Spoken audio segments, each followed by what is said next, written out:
In Orkney, we used to have an expression, "I'll be hour with the moon," meaning that I would come and visit you when the moon is full to light my way.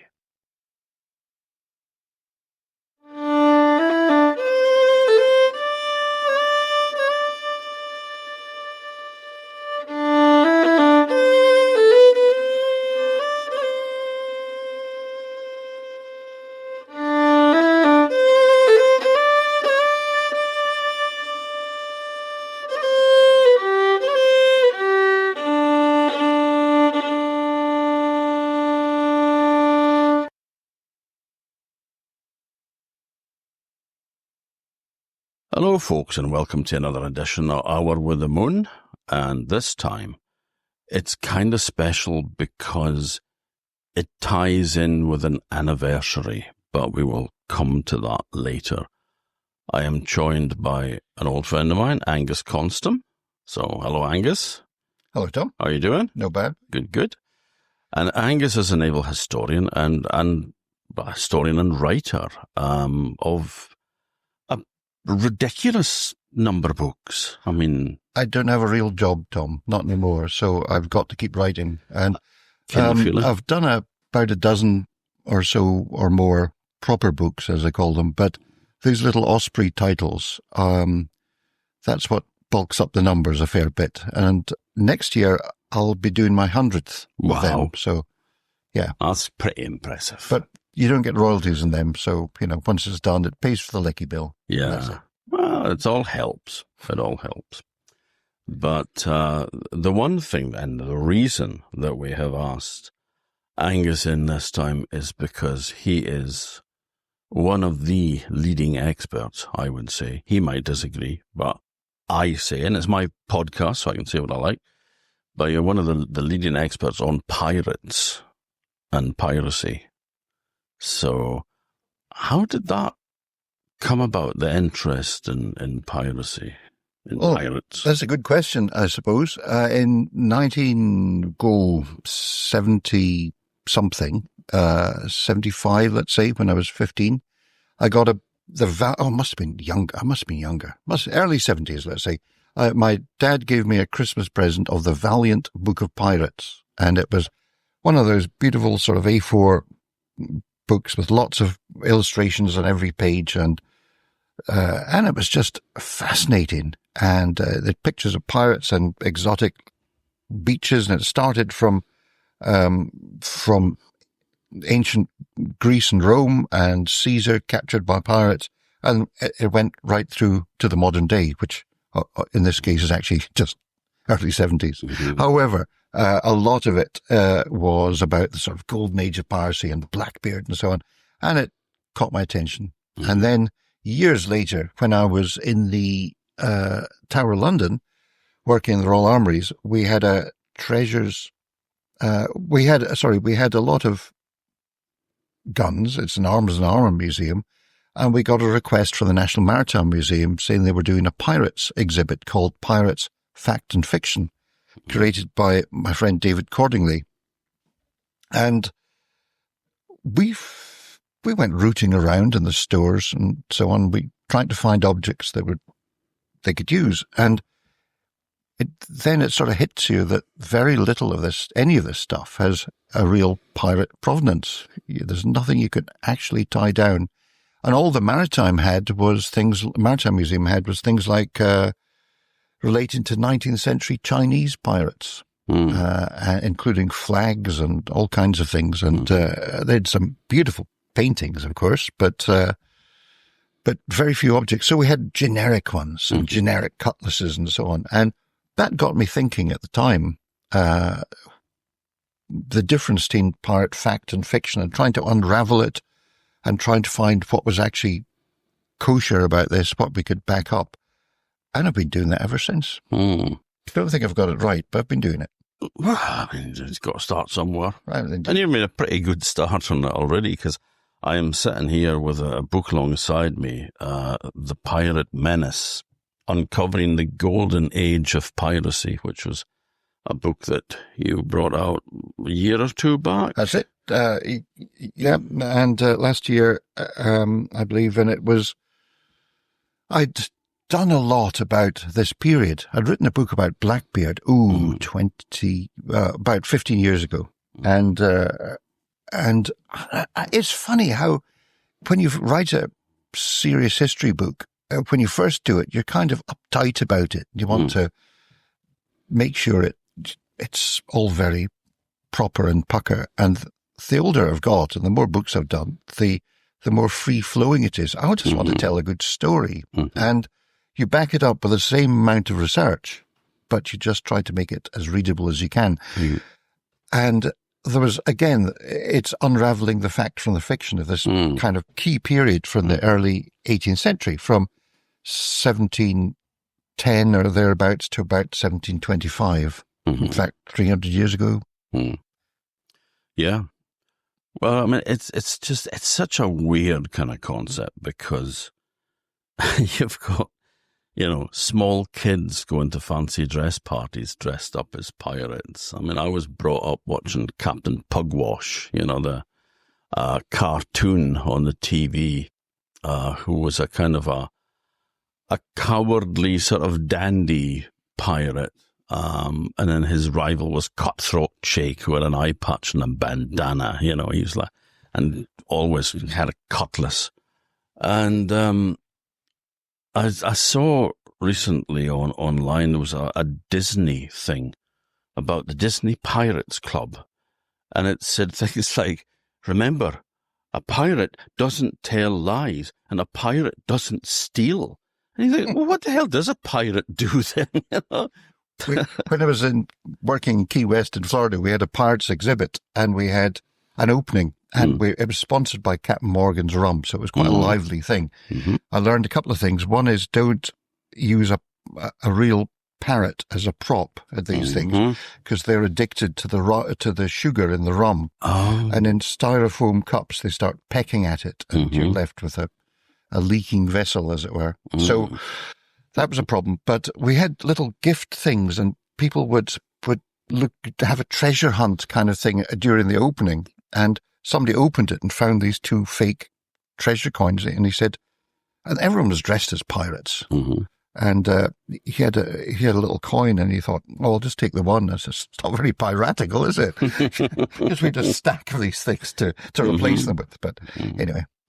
But it's such a weird concept that, like, pirates have become this kind of friendly, cuddly, nice thing, which is about as far away from the truth as you could possibly get. Yeah, really. You really wouldn't want to meet them on a dark night. No. And especially on a dark night at sea. I wouldn't want to meet them on a light night. I think I said in the Blackbeard book at the end, there's what's meant to be Blackbeard's skull. And in yet another pirates exhibit in Mariners Museum in Newport News, Virginia, I was at the opening of that, and they had the skull there, all bejeweled. Some university drinking club or something had it, and goodness knows what. And it was, there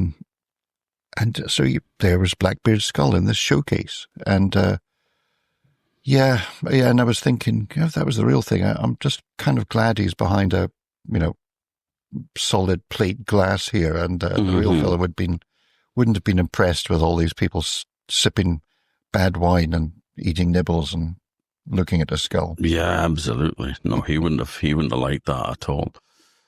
We'll come back to Blackbeard in a wee bit, but the reason that this works in with an anniversary this year is because of Orkney's most well-known pirate, John Gow, and he was no Blackbeard, was he? I mean, he wasn't a nice guy. But he wasn't exactly the stuff of legends, was he? He didn't really set the maritime world aflame. He didn't. Blackbeard had people running around worrying about insurance rates going up in the whole Atlantic seaboard of North America, because he was attacking ships there, and there was a huge pirate epidemic at the time. And I think Gow had, 5 ships and all, and most of them were carrying fish. So it wasn't really in the same league. Yeah. However, he is what he is. He's the Orkney pirate, so you make the most of it. Mm-hmm. But, I mean, he had tried to seize a ship before he got the Cuddly. So, I mean, it wasn't a case that it was a horrible captain and the crew mutinied, like in the case of the Bounty or something with Bligh, as that version of events has it. Of course, people on the Bligh side would have a different version, but we're not interested in that at the moment. But it wasn't Don't get me started in Bligh. I'm as a former navigator. He's one of my heroes. His navigational feat of crossing half the Pacific in an open boat has never been beat. Yeah, no. But he was doing a bit too much beating with his crew. So, that's the other side of it. It was more kind of insults as well and accusations of theft and things. It's like small, trivial things that become, it's a pressure cooker, these ships. But that is often, I've read a lot of things about pirates justifying why they became pirates, and that's one of them. They said it's really the kind of oppressive system where the captain is in charge of everything. He can decide that you're going to go one watch after the another on bad weather, or he can send you up to the masthead for 6 hours because he feels like it, starve you, all the rest of it, and not pay you. So there was no decent seafarers' union in those days. So you just had to put up with it or mutiny. And Gow was, yes, as you said, he had one failed attempt at that, and he was obviously trying to capture a ship. Rather than, having an issue with the officers, he was set out to get a ship and become a pirate. Yeah, but it's funny because there was nothing in his background that suggests he would kind of go that way. I mean, he was raised in Stromness, it's a seafaring community, and his father was they were from Caithness originally. Yeah, he was born in Wick. Yes, and that's enough to make you want to go to. I couldn't possibly comment to Stromness. He's William and Margaret Gow, or Wally and Maggie Gow. They were Stromness merchants, and the son was raised in. You see, I don't quite get this. He was raised in Stromness, but he must have been schooled in Kirkwall or some stage because he was school buddies with James Fee from Edie. So they didn't have a hostel in those days, but they must have had the equivalent of it, or for James to come in and them to meet. So that's something I've got to look into. Well, they would have had a private tutor or something like that. But they knew each other as schoolmates, which is where the denouement of the story comes in, up in Edie. So, but James was a merchant. He bought a house in Stromness in about 1699, and a house with a shared key. I'm sure there's a few folk in Stromness who have that arrangement still. And John, like I said, he was born in Wick, and he was 3 when he came up. So a bit older than me when I first came to Orkney. There you go. But he and his sister, Anna, I think, got married in 1708. So John would have been, a teenager, 12 or 13 or so. And she married a guy called Harry Clouston. And they set up in a house in Orford, bought, I believe, by her father. And a Twartkoi. Do you know what Twartkoi is? I've heard the name, but I don't know what it is. But it is a place name that I have heard of. Well, they had a son, William, and that was a sister. But the boy, he disappeared off. He must have gone to school, and wherever he went to school, and decided he'd run off to sea. According to some accounts, he had a girlfriend from Caithness, so from Thurso, the daughter of a Thurso merchant, so that there must have been some toing and froing. Maybe he got his first taste of the sea in going back and forth on the equivalent of the Ham de Veau over to Scrabster. But his father probably had passage shares in shipping, going back and forth with these. Well, folklore says that, he had a girlfriend here as well, which we'll come back to later. But he also had a girlfriend over in Caithness, and her father had, refused, and he was supposed to have taken pot shots at the house with his cannon on the way past, going to Stromness. That is what they say in Caithness. I don't know. But well, if you're in Caithness, you need to have something to attract tourists, I suppose, to the site. But he was meant to have, she was, I think she landed up, when Gow ran off to sea, she married a guy called George Gibson from Wotton, Caithness. So he probably ran off to sea about 1712. So when he must have been about 16-ish. And that was right at the end of the last years of the War of the Spanish Succession. The 18th century is one, succession is the word. There's one succession of wars after the other. And that was even though it starts in 1700,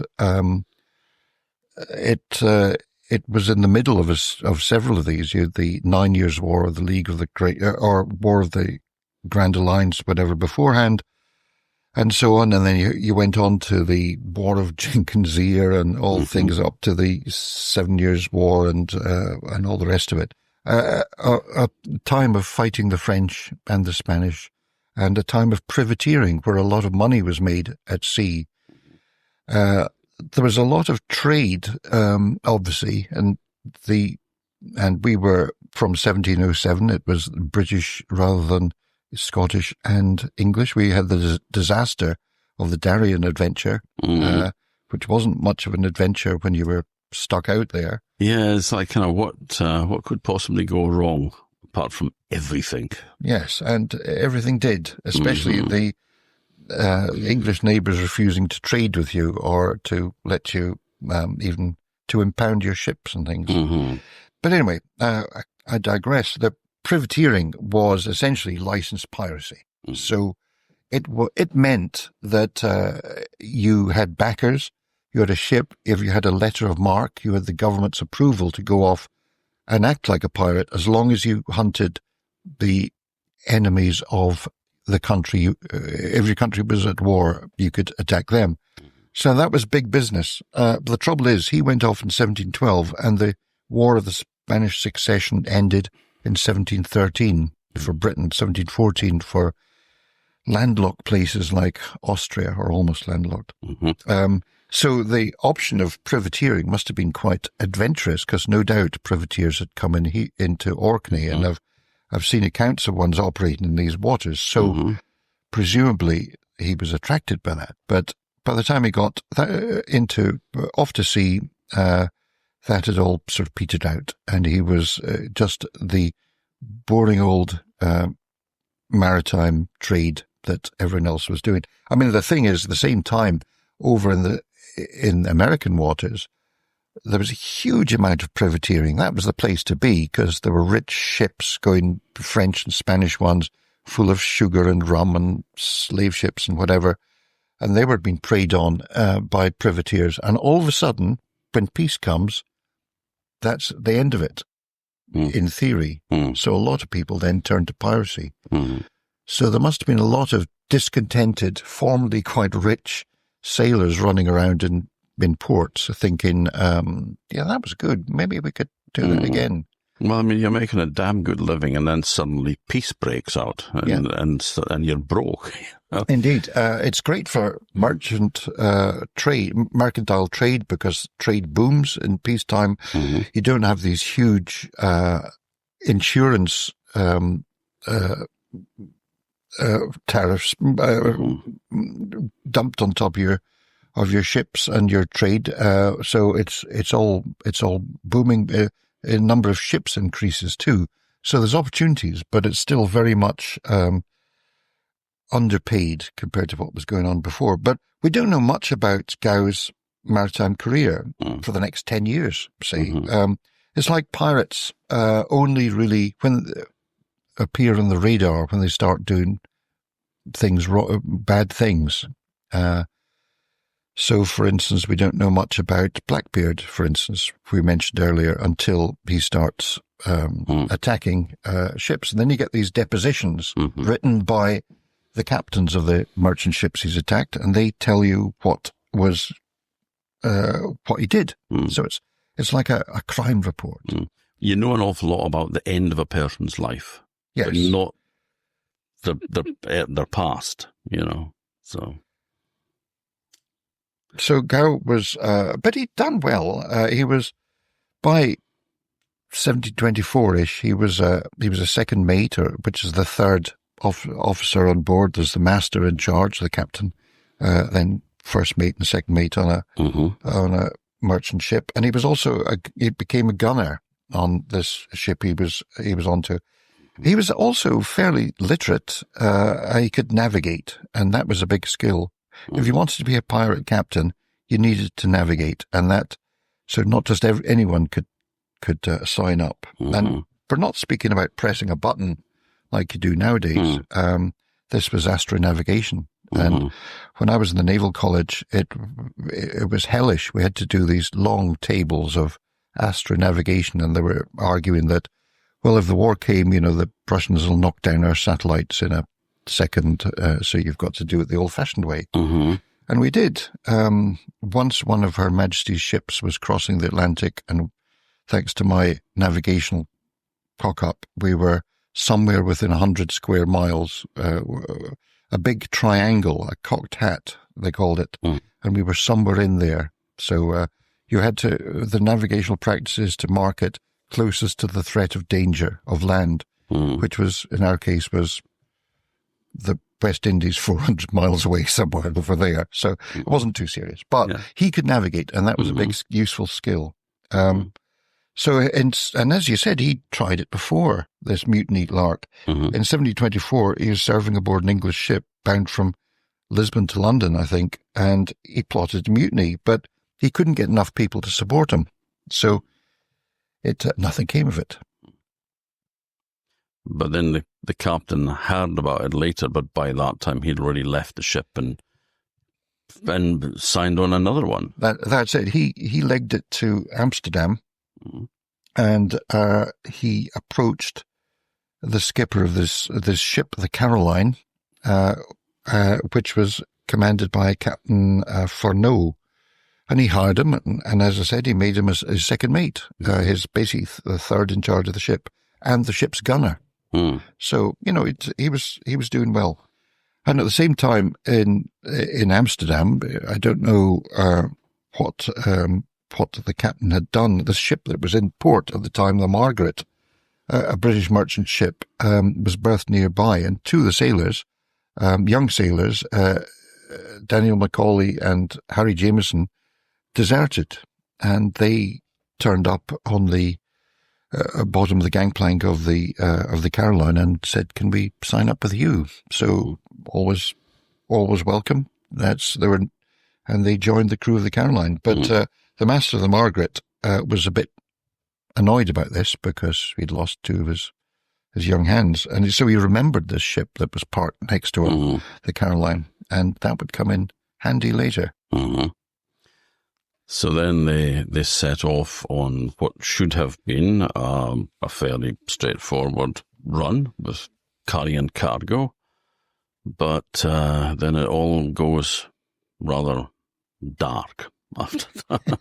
Yeah, that's one way of putting it. The Caroline, she was about 160, 200 tons, so fair-sized three-master, I presume, square stern, flush-decked. So not a big ship by any means, but a fairly decent sized one. She was carrying a cargo of apparently leather, cloth from Amsterdam. I presume that was nice Dutch cloth, maybe even some fancy lace, and beeswax, which seemed to come for some reason was quite a big thing. And it was going from Genoa to Santa Cruz, which is in Tenerife. Is that how you pronounce it? Tenerife, yeah. Yeah. It was on its way there. So the captain Oliver Furneaux, he was French. That wasn't the reason he was unpopular on board. I think he was just a bit of a Captain Bligh character, and he wasn't the kindest of captains. The ship, it seems, came from Guernsey, so I think calling him French, he might well have been Channel Islands. Yeah. But they left Tenerife on the 3rd of November, 1724. And the crew were a bit hacked off. They complained later it was poor food, poor conditions. Any ship in northern waters in November, it's going to be poor conditions, I'm sure. But you're going to be in nicer conditions off Tenerife than you would be off Orkney, I would have said. But they were complaining. And there was a couple of troublemakers were really leading the charge of this whining and stirring unrest. And word got spread, and Captain Furneaux had his officers prepare small arms and so on. I say his officers, his second officer was one of the two blooming troublemakers. So he was just getting ready in case there was a mutiny. But this unrest by the two troublemakers, one of which was John Gow, was the catalyst for the mutiny that followed. But then, ironically, Gow was the guy that was in charge of the guns and such like, as he was a gunner.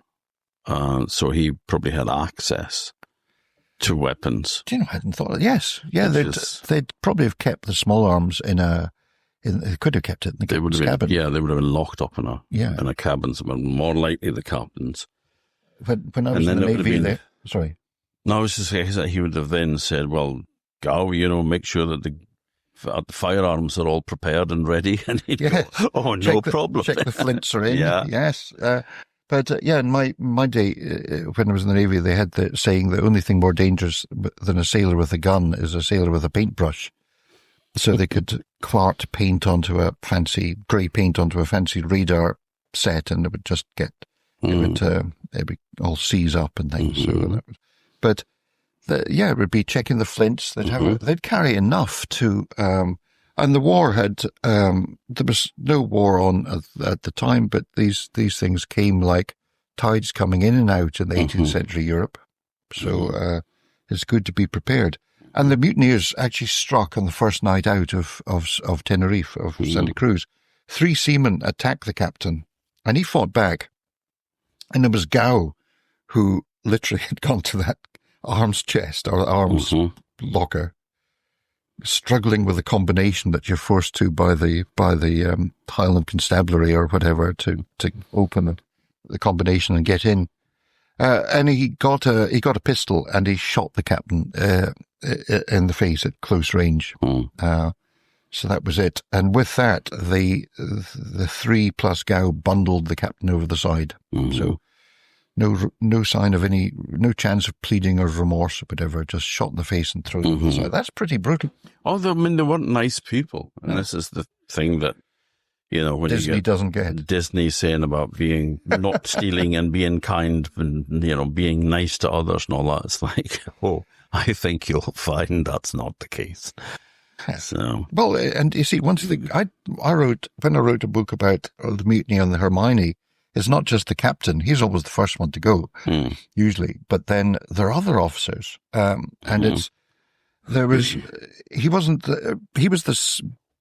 was the second mate. The first one had the wonderful name of Bonaventure Jeffs. He was the first mate of the Caroline. So he was obviously the next in command. Then there was the supernumerary who was there on behalf of the whatever company was backing them, or the financial backer, Mr. Algier, who was in charge of looking after that the cargo was there and to handle the dues and do with the trade. And when they got back to Genoa, when they got to Genoa, and there was a surgeon called John Gow. But those 3 men were hunted down throughout the ship by the pirates. But there was these 3 plus Gow in the initial attack, but there was a couple more. But all in all, out of a ship's company of about 20, there were only 6 mutineers. And I found that in that book, mutiny in the Spanish Main, about the mutiny on board HMS Hermione in 1797. It was. It just takes that little group, and once it's done, once the deed's done, everyone's tarred by the same brush. You're all mutineers. So he had 6. You had Gow, James Williams, who was the ringleader next to Gow, and then 4 others, including Dan Macaulay, who'd legged it over from another ship. So they hunted the surgeon, everyone else, surgeon and the supernumerary and the first mate down through the ship, hunted them through the ship, got them, killed them, chucked them overboard. So mutiny complete. The rest of the crew were just waking up out of their hammocks to all this. I imagine somebody had told them to just stay there, probably at gunpoint, until it was all over. And then they were rounded up and imprisoned in the captain's great cabin. So that's when you go to them and say, well, we've done this. You're now a pirate. Congratulations. You're now a mutineer, rather. What do you want to do about it? So, interesting. Would you have had much option to say, well, actually, I'd rather not be involved? Would that be a case of then going over the side and joining the other? It's a risk, isn't it? You can't really say, I don't think I want to be a mutineer. But you're all tarred by mutiny. When you get, it all comes unstuck and you have to answer to it. What you do at that moment, how keen you are to join, could make the difference between being acquitted in a court or being strung up outside it. Yeah. So he's got the charge of the Caroline. That's not a very tough piratey name, though. No, it's a bit of a wimpy name. And pirates had a big tradition of renaming ships. For instance, Blackbeard, he captured one called La Concorde, a French slave ship, and he went about what Gow and his men would do at this stage, which is converting the ship from a merchant ship into a pirate ship. And what they did, we know of, is they took guns out of the hold. Ships often carried guns as ballast. And instead of just stones, they would have guns, and they would take them up and stick them on a carriage, also from the hold, and cut a gun port if needs be, and mount it. So it turned the Caroline from a ship of about 10 or 12 guns into one of 18. So it's quite a powerful thing. So they had a vote, and Gow became the captain. He was the only one who could navigate. And then his deputy, or quartermaster, was a Welshman called James Williams. So those two were running it. And the idea was the captain would make all the tactical decisions, a pirate captain. He would decide who to attack and what happened. He was in charge then. The rest of the time, the quartermaster was really in charge. And he was in charge of the crew and keeping everyone happy and making sure everyone got their share of the plunder. So everyone had a role.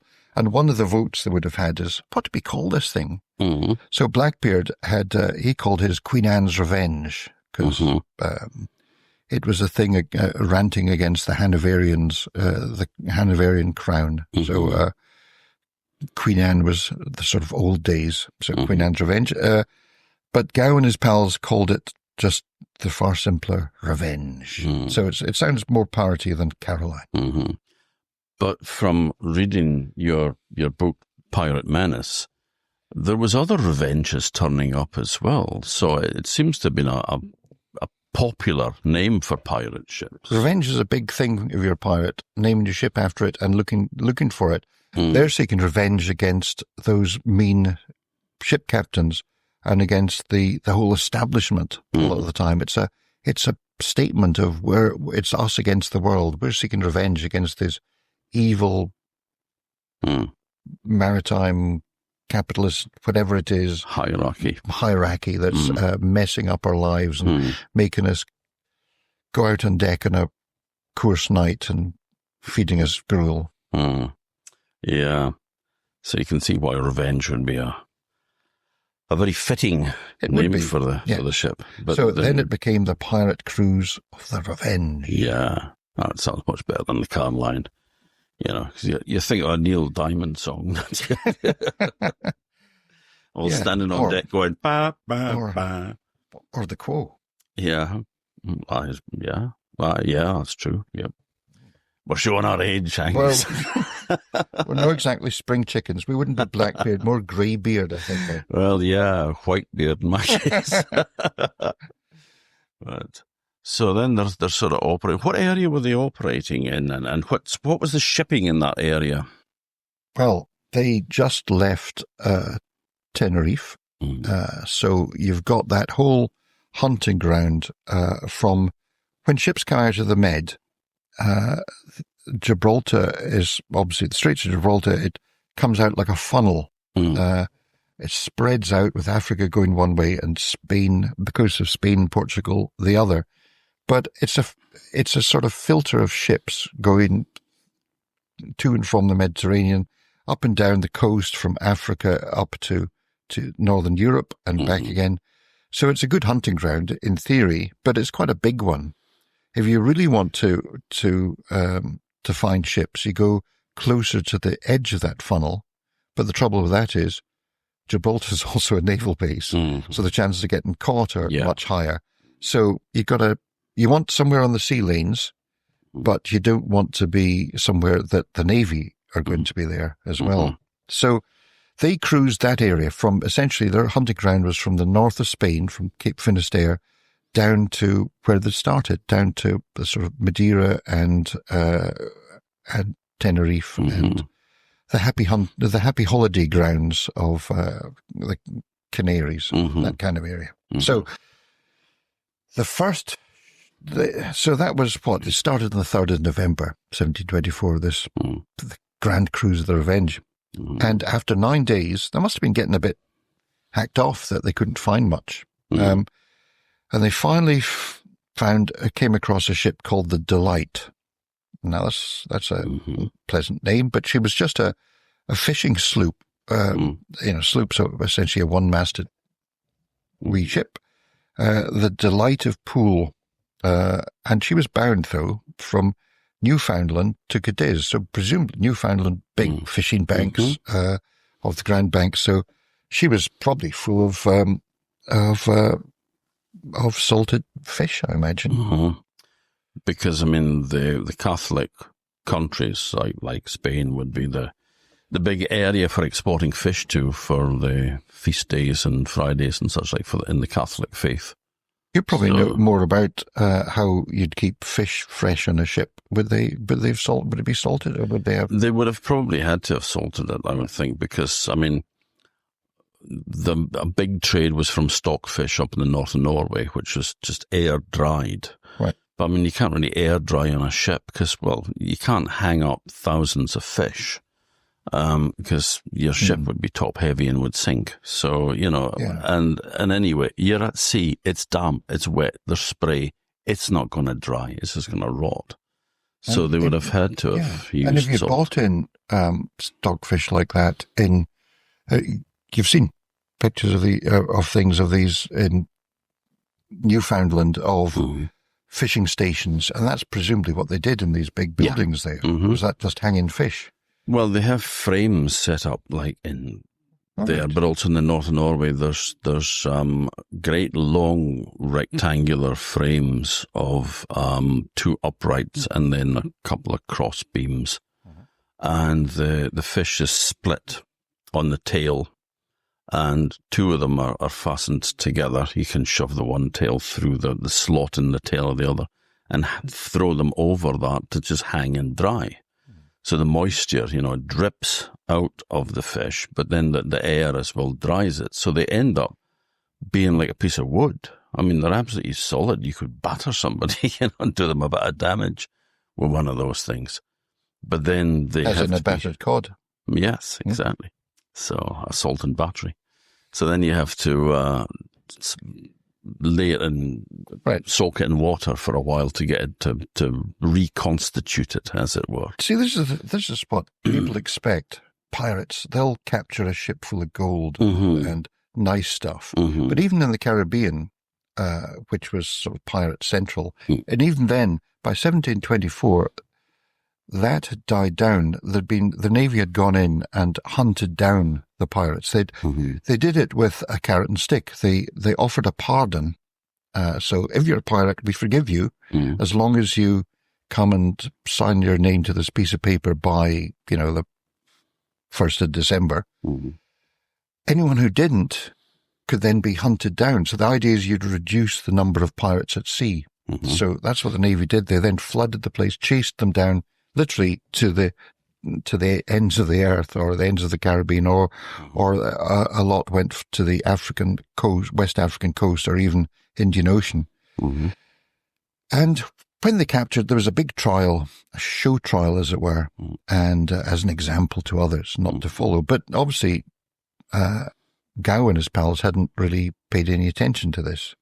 But even these ones in the Caribbean, you would get cargoes of ships with sugar or rum or slaves or tobacco, the common shipping of the area. But dried fish doesn't seem quite so exciting.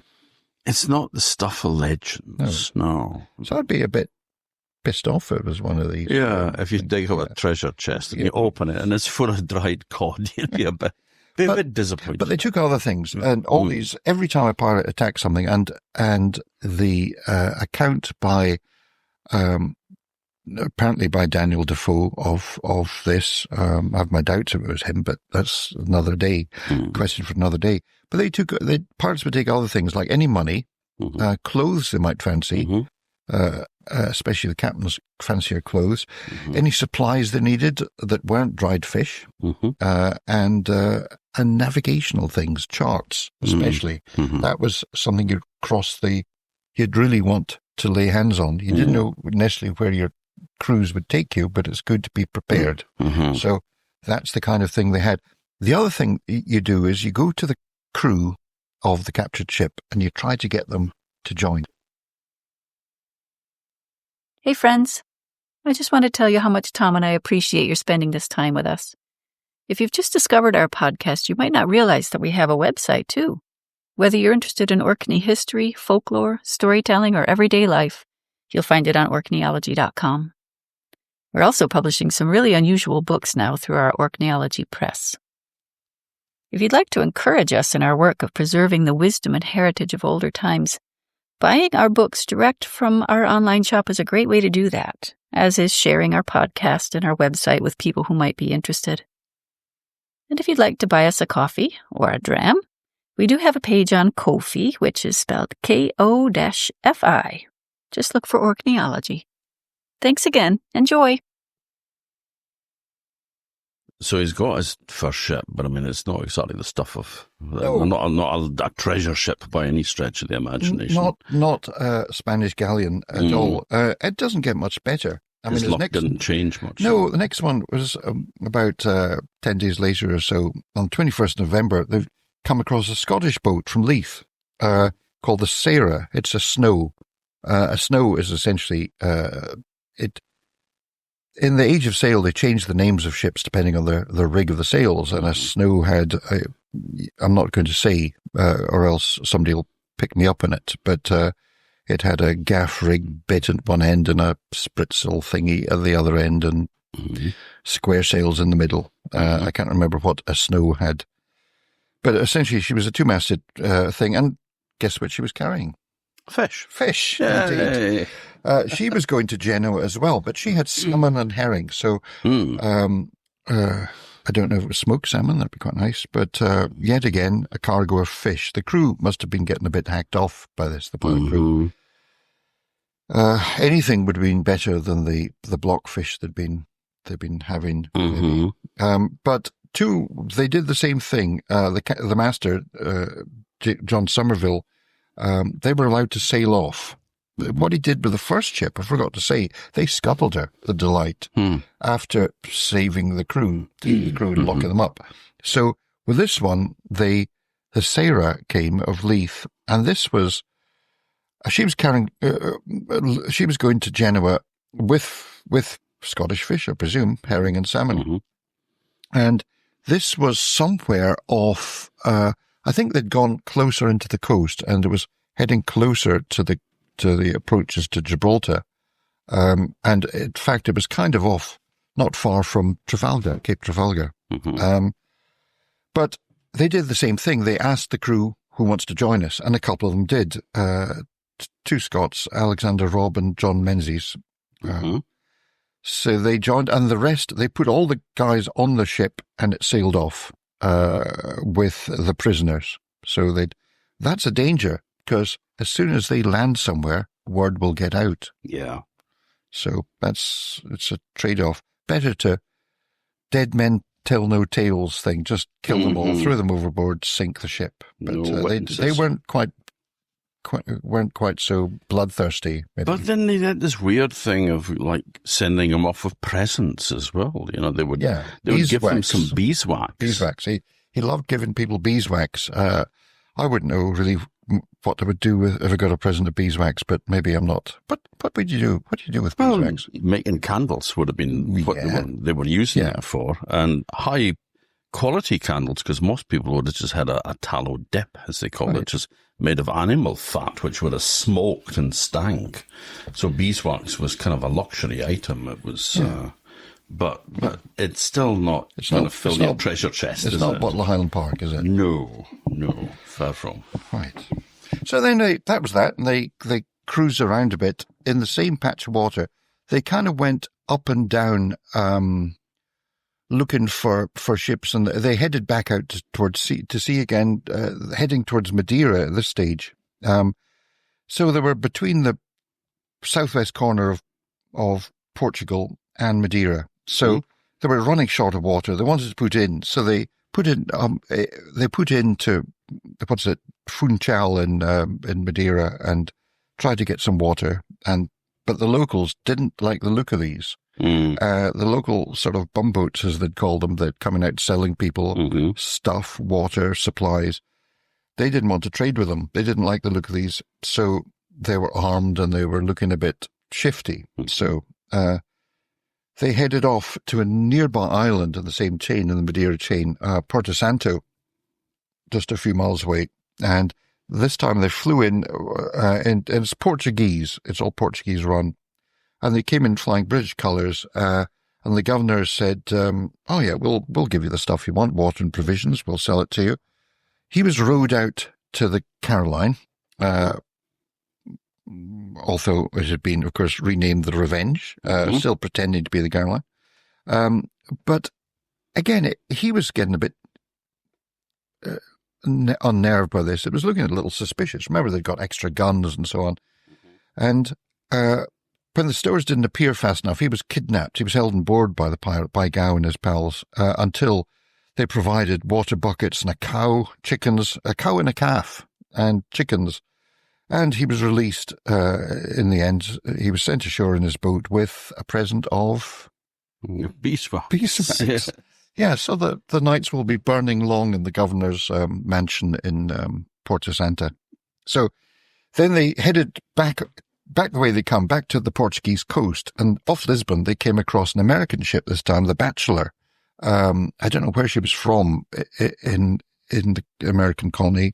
Her master was Benjamin Cross. This was better. It had a cargo of pork, beef, and bread. It must come as a big relief to the crew. Fish. It was but they let the Bachelor go, and again, any other prisoners they had were any remaining prisoners. They tend to keep the captain away from any other crew when they let them aboard, just in case he kind of schools them in what they have to say. So he sent the last of the mainly captains, a couple of the captains from the previous ships, off in the Bachelor with more beeswax. He was lucky this time because the beeswax had left Lisbon, cleared Lisbon. It was heading. It was an American timber carrier. Hence, it had sold its timber. It had got all this fresh beef and pork and bread and stuff, and was heading back across the Atlantic. So they kept going across the Atlantic after they were attacked. So word would take, parts be long gone by the time the word reached them. What he should have done is gone back into Lisbon and raised the alarm, but he didn't. He didn't want to waste time.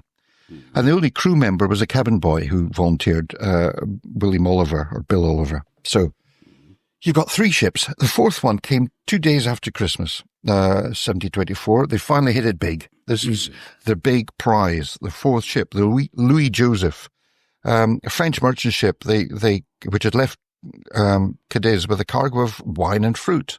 Now, in my experience, pirate ships, when they capture a ship with booze in it, often in the Caribbean, it was things like Madeira, and they just drink it.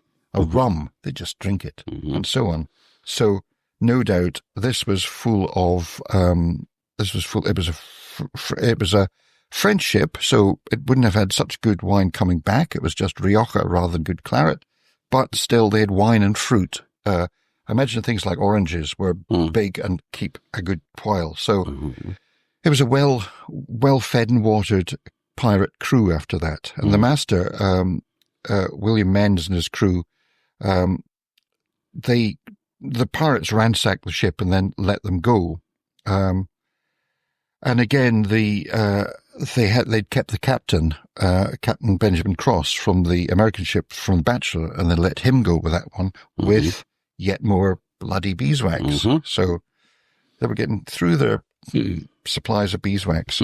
But that was a bit of a mistake, because what the Louis Joseph did was it wanted to raise the alarm. They were somewhere off Cape Finisterre, so that's by the stage, that's the top left corner of Spain. So the ship headed to Britain to tell the authorities. It was a largely British crew, but not entirely so.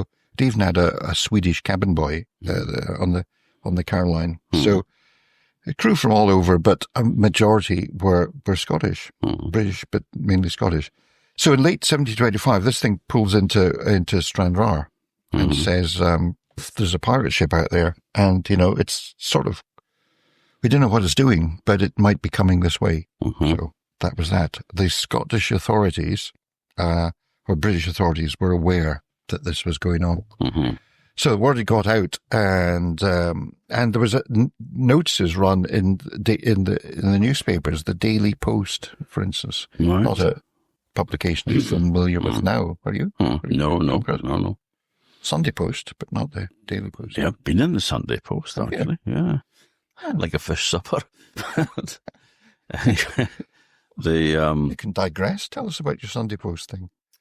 They did a feature on me and Rhonda, really, because I had contributed a couple of stories to an anthology of Scottish folk tales, and they wanted to do a bit of publicity about it. And so the woman from the Sunday Post had looked up our website, seen the love story between us, and wanted to focus on that.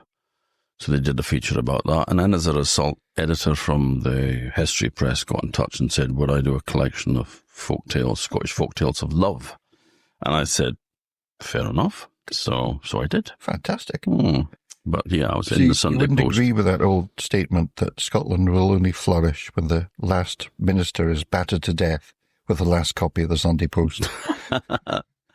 I would probably keep out of that conversation, actually. Well, I mean, you got Orwelly and the Bruins in it. Well, I mean, that's it. Yes, but they do annuals, so you don't need to buy the paper. Well, this is true. I don't buy the paper, actually. Usually.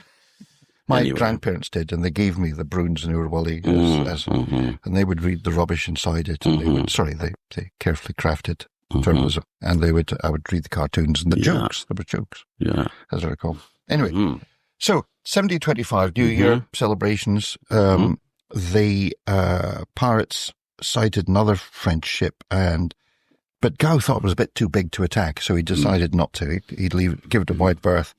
The quartermaster, James Williams, he thought he was a bit of this Gow character was a bit of a woos for this. And he actually fired a pistol at Gow. It misfired. So they got into a bit of a stramash, a bit of a fight, and the quartermaster, James Williams, the Welshman, was actually wounded in the fight, in the arm and the stomach. So it wasn't a greatly happy pirate crew at the stage. But then they came their fifth prize 3 days later. They captured the Triumvirate of Bristol. Now, this was a Bristol ship, and it was carrying... Not beeswax. Oh, fish, I suppose. Yes, of course. So it was carrying fish. But they ransacked it. They took her longboat because they didn't have a decent longboat, and a couple of crew joined them. So every time they go and ask, will you join us? And they do. And so the Revenge was getting pretty crowded, but a couple of crew wanted to leave.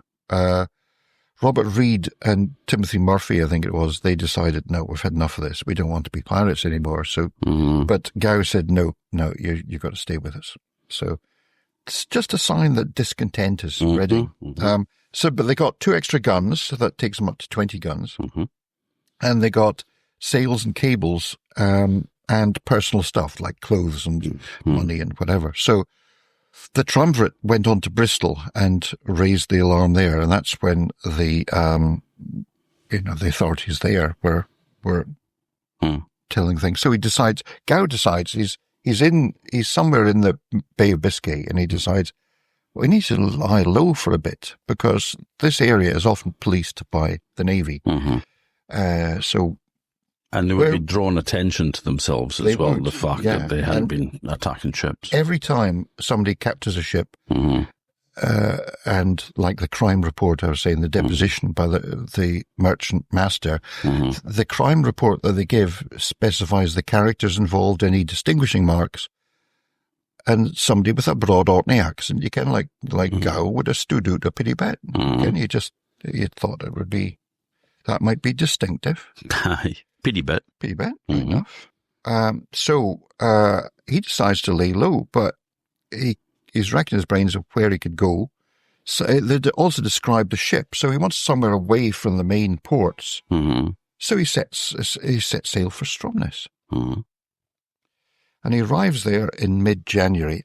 You see, you've been kicking around the places like Tenerife and in November, December. Arriving in Stromness in mid-January, that voyage off the west coast of Scotland and so on, he went around that way past Ireland and up, more or less the direct route.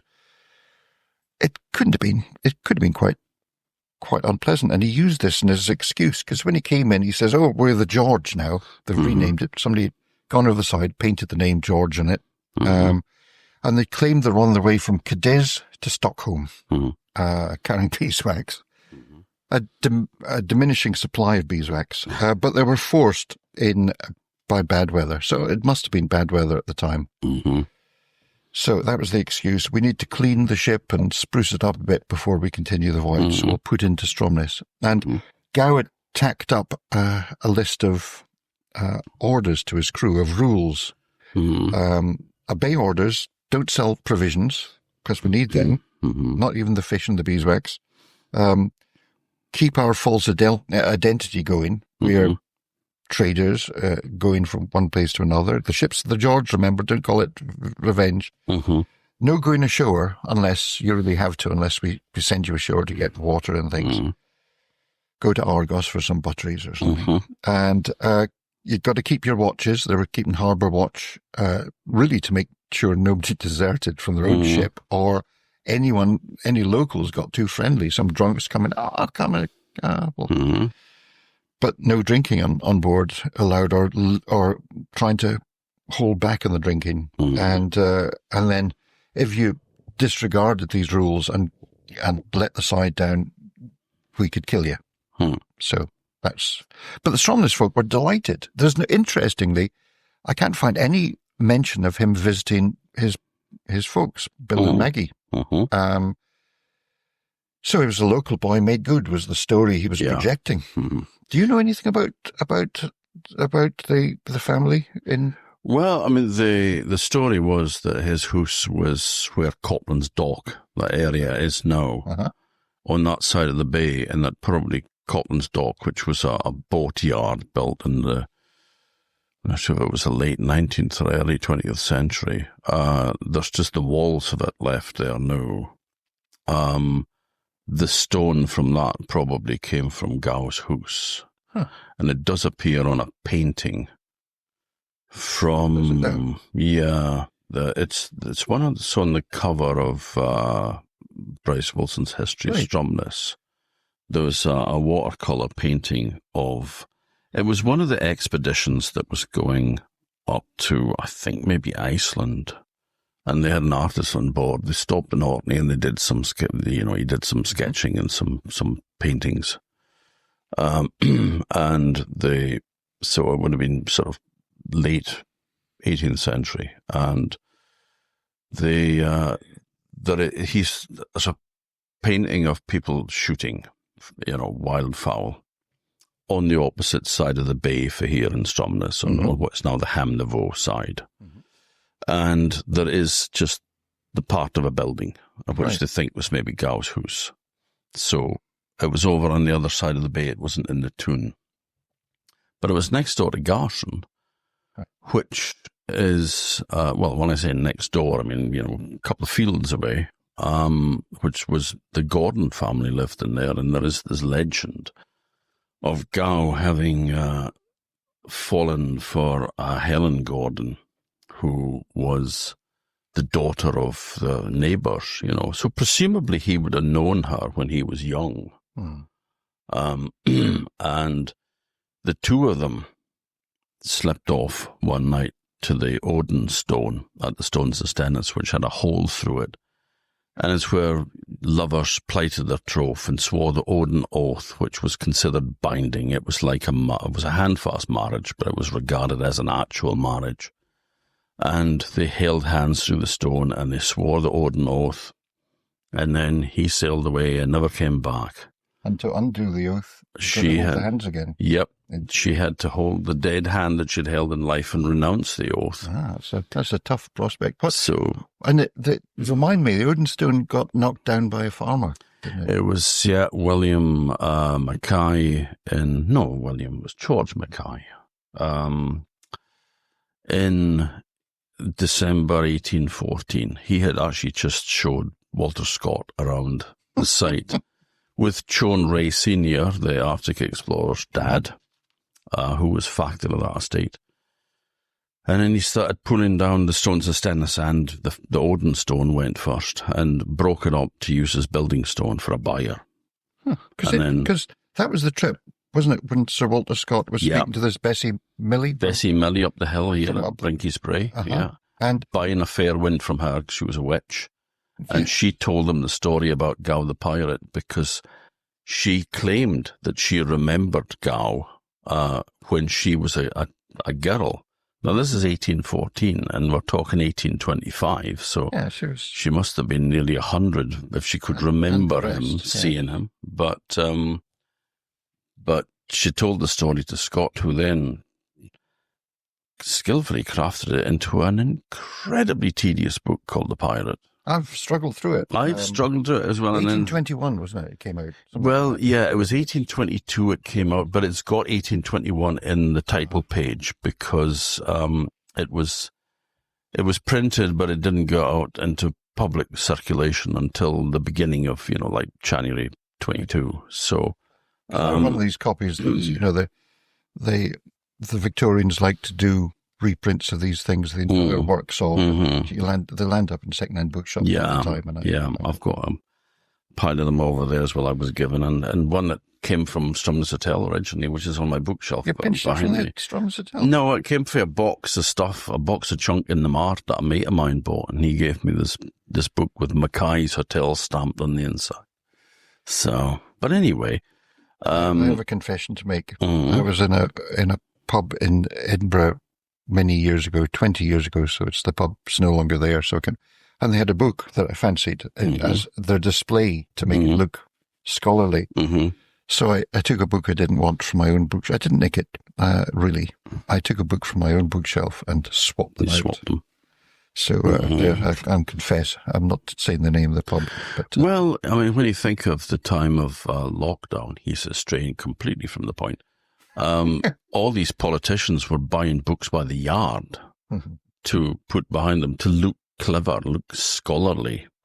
When everything was done on your laptop, you had to be interviewed remotely, and so rather than having no books, they would try to, they would buy them by the yard, by the collar or whatever. This is Tom speaking with what is essentially a fire hazard behind him on That's insulation. surrounded by several rainforests worth of paper of various books. But I read them, which is the difference. I didn't buy them by the yard. Oh, there you go. They were all bought individually, including fine books by Angus Konstam, I have to say, on many subjects. There you go. But the odd one with some fella from Dankerness or something on it, some viewer fella. Bye. I didn't watch it. Anyway, but we'll just finish off the little story that when Gow then was came to a sticky end, Helen Gordon, who had made the oath and couldn't break it. Legend has it that she sailed to London to hold the dead hand she'd held in life and renounce the oath. But in Caithness, there's a different, maybe slightly less romantic, because that's Caithness. They said that they just got the hand cut off and posted to her, and she held the hand, renounced the oath, and then presumably tossed it to the dog. No shrink wrap in those days either. Great treat for the dog. Yes. Well, you could, if only that had been kept at the Stromness Hotel, the Stromness Museum would have a pirate hand in it, which was almost as good as Blackbeard's skull. Yes. Yeah. And if the house hadn't been replaced by a school down there near Copeland's Dock or whatever, and that'd be a great tourist attraction. Well, yeah, it's long gone because, like I said, probably the walls it was taken to build Copeland's Dock. Yeah. But we don't know. It's only a speculation. But that is supposedly where the house was. So back to Gow, though, in Stromness, the Revenge, now the Caroline, renamed the Revenge, now the George, is sitting there. And they're trying to look innocent. Local boy made good, etc. He does a bit of that, but he doesn't want to go ashore too much. In case people ask questions, invite him to the pub and say, "Here, what have you been doing for that? What have you been up to for the last 15 years?" Didn't want to answer those. So they traded with other ships, their beeswax, of course, and copper for wine, brandy, and rope. So I think they had been in a bit of a storm. They've been nicking cordage and navigational instruments before, but they were getting. I think they might have hit a blow coming back, but that's just quite likely. So they're careful not to arouse suspicions. However, as chance would have it, the Margaret, the ship that these two deserters back in Amsterdam had come from, was in port. And what's the chances of that? But sod's luck. That's pretty bad luck. Aye. Captain Watt recognised the George and said, "Hold on, that's not the George, that's the Margaret." And being a mariner, he knows Caroline. The Caroline, sorry. And there's two crew there, Dan Macaulay and Harry Jameson. They're both young. Macaulay was from Stornoway, I think. He was about 20, and the Jameson, the youth, I don't know. They jumped ship in Amsterdam, so he went and sort of knocked on the door of the George and said, "Hi, you've got a couple of my boys on board. I want them back." And Gow denied that they were there, and eventually he saw them on the deck and went round again and said, "Hey, I want that. I want them back." And Gow said, "No, not having them." So that was that. So there was suspicions about this thing. And then Watt was walking through the street in Stromness, and Jameson, the young Jameson boy, Harry Jameson, was ashore, presumably getting water or something, and he approached him and begged him to escape. But Watt was a little wary about this because he wasn't sure what these people were up to. He didn't want any kind of reprisals, so he didn't push it. And the Margaret sailed on the 1st of February, so just a few days later. So. But before he did, he told the authorities of his suspicions that the George wasn't all it was cracked out to be, and his crew might well be pirates. So that was passed on with great alacrity to the authorities in Edinburgh, through the Customs Commission, and they spread the word there. And of course, by this time, that ship had come into Lochroyan and into Stranraer, and word had got out down there. So the authorities were alerted. And that wasn't the end of his troubles, because 1st of February, it was a Monday, 1st of February, we're 1725. He's only got one longboat. It's the one he nicked from one of his prizes. And longboats are handy because they live up to the name. It's not just a petty ship's boat, it's a big ship's boat, one that can carry a lot of goods and people, a dozen guys, for instance, or an anchor. That'll come in handy. So they deserted, and 10 men of the crew deserted. Most of them were ones who'd been pressed along the way, or had volunteered along the way, or some of the original crew who didn't really want to be there. Yeah. Not the leading mutineers. So they sneaked out of Stromness in the longboat, hid somewhere in the floe, probably one of the Peedy Islands off Hoy, and then crossed to Caithness. I wouldn't like to cross to Caithness in a longboat, but in early February, but it must have been a calm day, one of these bonny winter's days. Yeah. So they reported to the Justice there, Justice Sinclair. Everyone in Caithness, of course, is called Sinclair, pretty much. And he gave them food and water and provisions and sent them off to the south. And so they got as far as Fortrose, and they split up. Some went to Glasgow, some to Aberdeen. One boy from Banff just went home. And so that was it. They scattered. But the ones in Aberdeen were caught. I think there were 3 of the 4 of them were Irish. So they would have probably stood out. They were apprehended, as the police would say, in Aberdeen on the 17th. So, 2 and a bit weeks later, after crossing the Firth in the longboat.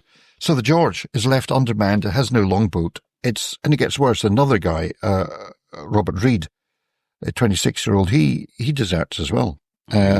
He's from somewhere up there. He's from, I can't remember, somewhere in the Highlands, I think, as memory serves, which it doesn't.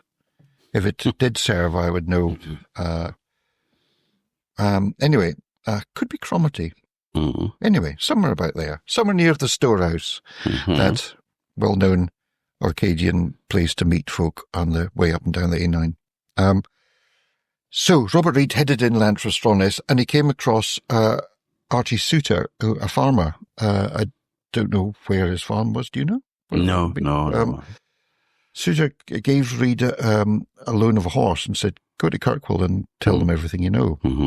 Give yourself up." And he went to Stromness and raised the alarm. Saw folk, saw the local authorities, and basically the word was out.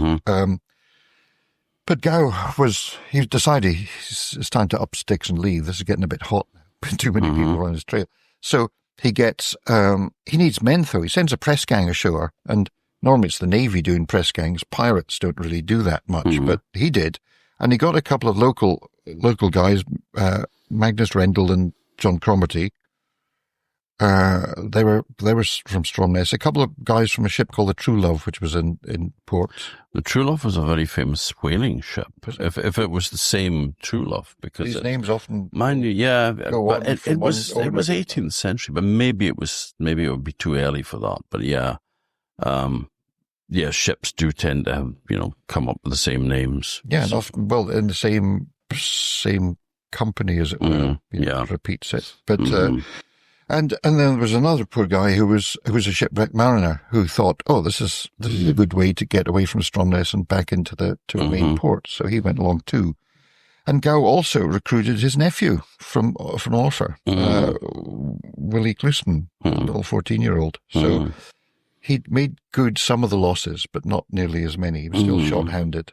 But taking your nephew off, knowing that you're going to be, a pirate, and that this is a dangerous life, if you don't get killed at sea, then if you get caught, you're on the end of a rope, It's not a very uncly thing to do, I wouldn't have thought. The kid probably was up for it.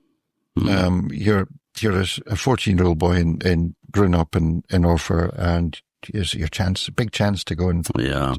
Maybe. He'd probably seen the same Valiant pirate book I had with all the pictures of people in Caribbean beaches. And, see, that was the sell when the General History of Pirates came out in 1726, just after this. And it was a bestseller because it had these exotic locations. And if you were living in Clerkenwell in London and you were in a tailor's shop and you're reading this book, it would be like the best travel book you'd ever seen. So there was an excitement there. So there's a romance to piracy now, which is why I was sitting here blethering about it. And probably this kid in Orpher thought the same thing. Anyway, Uncle knows best. Yeah. Uncle. So the cat's out the bag. Yeah, so he decided to leave Stromness. Before he does, he wants to raise some funds. So he goes to kick over the house of William Honeyman. Of Honeyman, yeah. The sheriff. Where was he? He was in Kirkwall at the time, raising the militia to attack these pirates that had turned just up. out of step. If only his militia had been protecting his house. Yeah. But his wife, apparently she got all the petty cash and hid it in her dress when they came, and the daughter legged it out the window with a chest full of...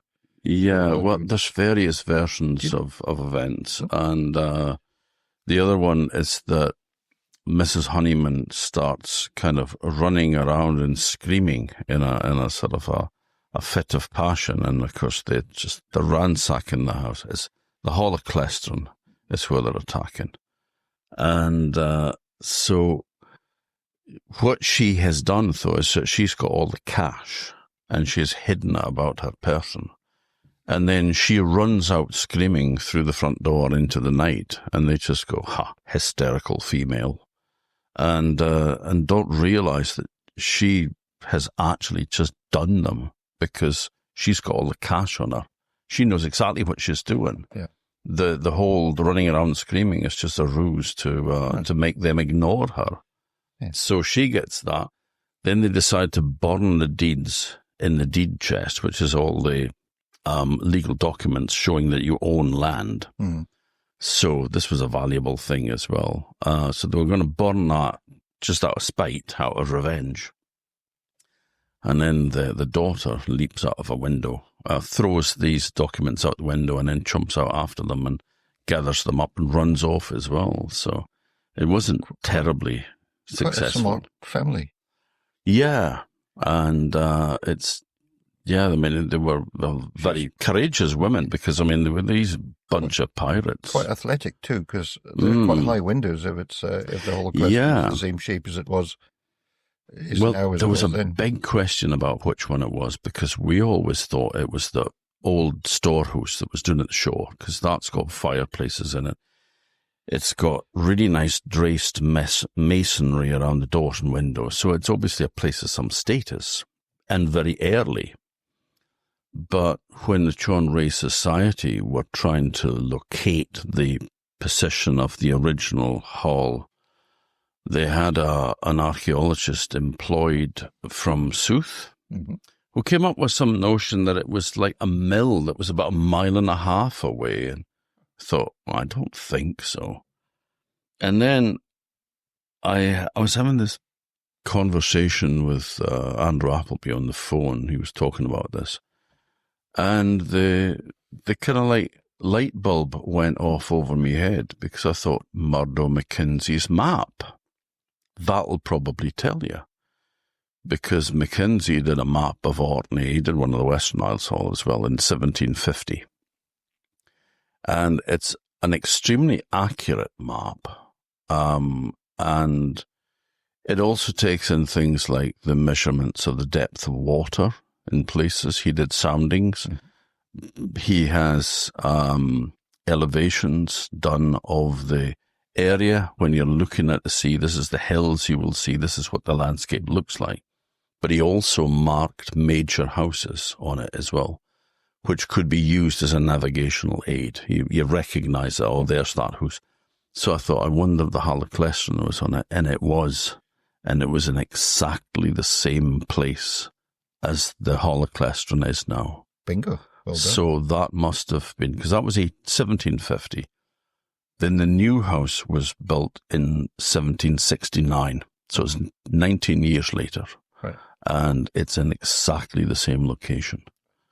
So that is the house that Gow's men raided. Right.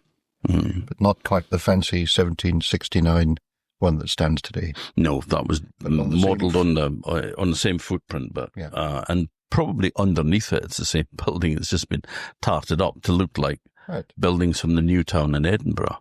Right. And it's probably a bit lower in the original bit because the daughter jumping out the top window. Yeah, she would have died. Well, she would have smashed limbs and... it would have gone. Yeah. So, but yeah, But it does have this lower course thing as well. You know, it's got like a cellar bit. So maybe the upstairs window would have been lower, not that high up. I don't know, but... Well, the story is all the pirates got was some silver spoons and about £7 in cash. So not a great raid. And they press ganged one of the servants as well, who was from Grahamsea, and he could play the bagpipes. So they had him play the pipes, leading them back to the ship, and then decided to take him along like a jukebox. You know. And then they also abducted 2 servant girls. Apparently, now when they sailed the next day, I presume, or whenever the tide was, the story is they put them off at Cava. Daniel Defoe, when he's writing about this, says they were badly treated, and the other account says they were given enough presents to set them up for marriage later. But you know, I don't think it would. I think Defoe might have been more on yeah, it's just that they were in such. I mean, they were obviously seriously abused, probably sexually as well as physically. And when they were dumped on the beach, one of them died on the beach, and the other one managed to sort of struggle up and survive. It was the old statistical accounts in the 1790s that recorded the story about them being put ashore there with lots of cash, and then that set them up with dowries. But just take your pick, basically. But it's more likely the less sadly savoury story. Yeah, sadly, I suspect you're right. So Gow heads off, goes through, obviously goes out through the flow. I don't know which route he takes. He decides to go up to the North Isles. In Kirkwall, mind you, the guy has, you've already got Honeyman calling out the militia. You've got Robert Reid galloping over to say, look, this is what we were. I've got away from this lot. And so in Kirkwall, they man the fort. Literally, I take it that would be the one Cromwell Road fort. Left of it. And they were taking gun in the letter. There was a letter saying they were taking guns out of the church. They didn't specify the church. I can't imagine cannon in the cathedral, would they? Yeah, it would have to be the cathedral, because the only other church would have been the St. Olaf's Church in Bridge Street, and that. It was closer to the Battery, but by 1725, it was probably getting to in a ruinous state, because it had been rebuilt in the 1540s by Bishop Reid, Bishop Robert Reid. And so it may, I mean, it could have been that one, but it did sort of fall into disuse when the cathedral was built. They didn't really need another church. And then it ended up becoming the poorhouse. Right. So people with no fixed abode would be sheltered in there. Yeah. But it was said to be in a hell of a state and literally falling down. There's room for store cannons in the cathedral. Oh, yeah. You can do. And I mean, there's plenty of other little sort of, you know, if you want to fix up hoists or whatever, you could hoist them up into the triforiums. And so it's like, so, yeah. So they called out, they had arms, they calling out the militia, they were calling volunteers, I think, and manning the fort just in case. But the pirates didn't go to the Toon. They kept sailing north to the North Isles, and they headed for Edy, which is the home, as we've said, of Gow's schoolboy acquaintance, James Fee of Clestron. Yeah, he was at Carrick House, so that's on the north side of Eddy and just directly opposite the Cafe Eddy, a smaller island. So a good view. Yeah. So Gow has got one of the people he's talked into joining him was Robert. They say Pottinger. I'm sure that's Pottinger. Yeah, I think it's a Pottinger for Westray, I believe. Yeah. That makes sense. So Robert Pottinger from Westray, and they give him the job of piloting in. Because he's North Isles, and presumably he would have. The North Isles knows the waters, in theory. Yeah, well, he was quite likely been, at the fishing and stuff like that, so he would have had more idea of the geography, Probably deliberately that they're entering Calf Sound, and the story is the Revenge misstays. She was trying to tack through the channel, and they messed it up. They missed stays, and they ran aground on the Calf Raviri. Calf Raviri. So that's directly opposite where they were planning to attack the house that they were after. They could have just fired some of these cannons through its windows, of course, like they were meant to have done in Caithness, but funnily enough, they didn't. Yeah. But the trouble is, you're run aground, and the standard thing to do in the Aegis sail is to get your longboat, stick an anchor in it, the bow anchor or another, go off, drop the pick in deep water, and get the men and the captain and winch the thing off the shore. Not so easy when you don't have a longboat, because these 10 guys had cleared off in it. So you wouldn't be able to swim out with an anchor on your back and drop it. They did have the jolly boat that they said they had, which is just a pretty dinghy-sized thing, which couldn't carry the anchor. So they're kind of stuck. And James Fee is watching all this from Cannock House or from the shore, and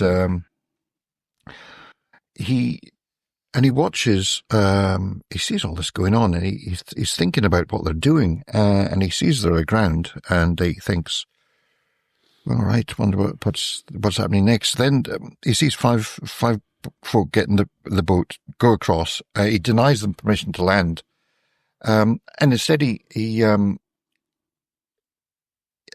hands them a letter for Gow. There's amazing correspondence of the next 2 days between Gow, the two schoolmates, between Gow and Fee, and they're going back and forth. This one says, "Look, the alarm's raised. The whole county's up in arms. You're maybe an old school friend, but my wife's indisposed. I can't come out and have drinks in your ship, so you're on your own, mate," kind of thing. And he learns from this that the pirates don't have a longboat, so he tells his tenants or the folk in Edie to hide. To take the one decent ship, the one decent longboat, or imagine a big fishing boat, and stove in the planking a bit so they can't use it. And then they hid the smaller boats, the smaller PD, just going offshore, creel boat kind of things. So that's on the Saturday. They must have run aground on Saturday morning. I don't know. I'm sure there's a way of finding out what the tide cycle was in Saturday, 13th of February, 1725. I'm sure there's something will tell us that. It's amazing what you can find out. Well, true. Yeah. I've got them going back to one's going back in the Second World War. That's handy, but not in this case. So anyway, you've got. So Saturday afternoon, Gow sends 5 men ashore. So another boatful. Yeah, take it that the jolly boat could only take five guys, because they seem the second batch of 5.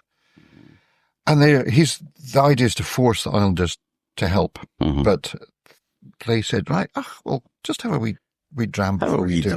Yeah. And so it's a civilized thing to do. It is. And then they get the head one, the leader of the bosun, and they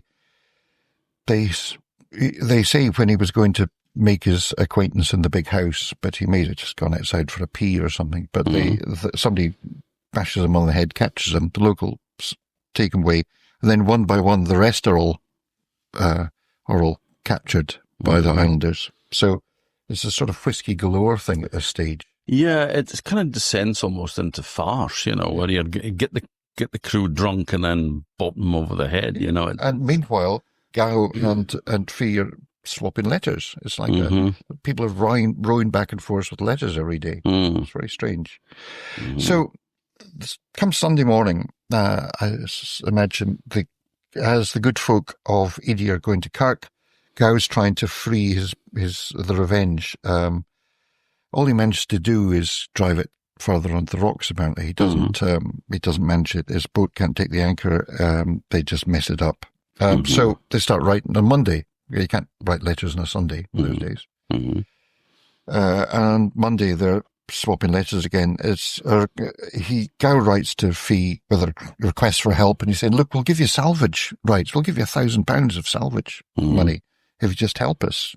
Essentially it's a bribe.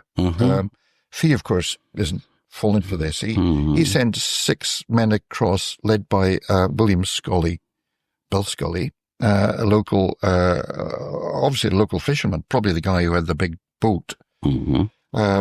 And he was delivering his reply. Basically, he's delivering another letter saying, your guys have tried to, you say we're school friends, but you sent people to sort of do us harm. We've got them now. They're in Kirkwall, which is a lie. They're tied up in a croft somewhere on the south side of Ely. And your bosun has confessed to all your wrongdoings. And we've lit a warning beacon, so the authorities are aware they're coming for you. Your only chance is to either, surrender or, that's your only chance. So the letter exchanges go back and forth. There's another one, flags of truce and boats are going back and forth. Second letter on Sunday afternoon, and saying, if you come over, we'll help. We've got a damaged boat here, but if you have a carpenter, maybe you can use it. Basically, he's trying to get Gow ashore. And Gow replies saying, "Oh, sorry, I'm innocent. I need your help. I'd love a boat, but, I'm a little weary about going ashore with you." So this goes on. And by Tuesday, this is the 16th of February at this stage. And it's getting a bit fraught for the pirates because they know somebody's going to come and get them. So Fee's standing there with a speaking trumpet, and it's not far, was it? A few hundred yards, isn't it? Really? Well, it's a quarter of a mile or so. Yeah, but if you get up to the top shore, you could probably. Well, they were talking about people going up onto the roof of Carrick House and such like, and watching them with telescopes from up there. So, they were being watched. They were under surveillance. Telescopes like the one in the Stromness Museum. Gow's telescope. Yeah, Gow's telescope is in Stromness Museum. And there's a let's story behind that as well. But I'll tell it a bit later. And his shoe buckle is in Kirkwall. Yeah. Well, Faye's shoe buckle. Faye, sorry. Yeah. Yes. So the exchange of letters continues, and he's got lookouts posted, old Fee, and he actually goes and tries to do a deal with them. But the lookouts warn him that the pirates are kind of sneaking and trying to get him by. Of course, Gow doesn't even have a boat now because the locals nicked his jolly boat too. So he's kind of stuck. He had another. There was 2 small boats in the ship, but you can't really do a major pirate raid with one little rowing boat. No. So letter exchange continues, and again it's, I need help me, and here's a gift. And he gave Fee's men a parcel meant to be a gift of a dress for the Lady of Crestron. And, he's not going to accept a pirate bribe. He knows that, Fee knows that the authorities will view that dimly. So, no, he basically says, "No, you're a baddie, and, we're not going to do that." And they have this conversation ashore. They actually meet, and there's a scuffle. And at that point, Gow, and 2 others, one a cabin boy and one of his main, mutineers are captured. And that's it. The fight goes out to the pirates at this stage. The remainder and the crew, and a lot of them can make the claim that they were pressed into it. And so they think it's better we just end this nonsense now. And sure enough, by nightfall on the Wednesday, the 17th, they surrender to the good folk of Edy. So Fee, by Thursday, he thinks, this is great. We've got this pirate ship now. It's salvage. That's worth a lot of money. So he gets his boy, Billy Scully, to pull it off, to organise getting it off the rocks, probably repairing their own longboat first.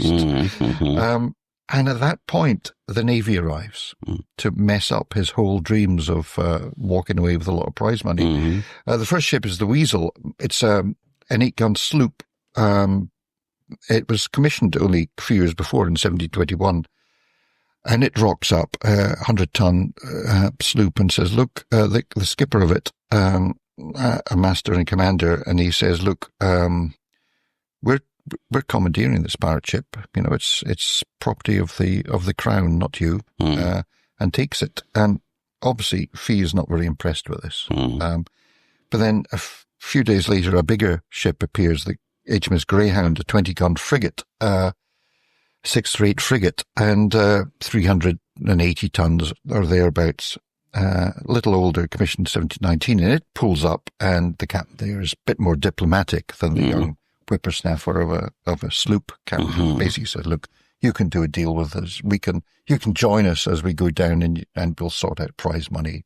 Sooth. Now, there's rumours about, I've heard people say, oh yeah, the ship, the wreck of the ship is of the pirate ship is still there, or it's in Sandy. It broke its moorings and it's in Sandy. Well, I'm afraid not. No. So it was sold in Deptford.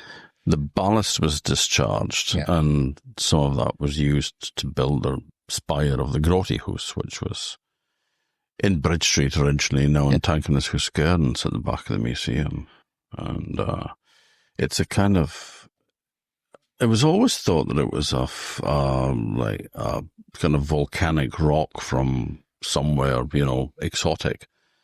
But it's actually Cannonball limestone, which comes from around Sunderland, I believe. And because the Caroline came from the Channel Islands. But I think she was actually somewhere in Sunderland just before she sailed again, so she's taken on ballast. Right. Because I suppose beeswax isn't very heavy. So ballast and cannon, which ships often used as ballast at the time. So that was it. They were nabbed, and the next thing, the convoy of ships, the 2 warships and the Revenge, or the Caroline, or the George, whatever you want to call her, head down south, land up in the Thames, and the pirates, by the 30th of March, the pirates are all locked up in Marshalsea Prison in Southwark in London.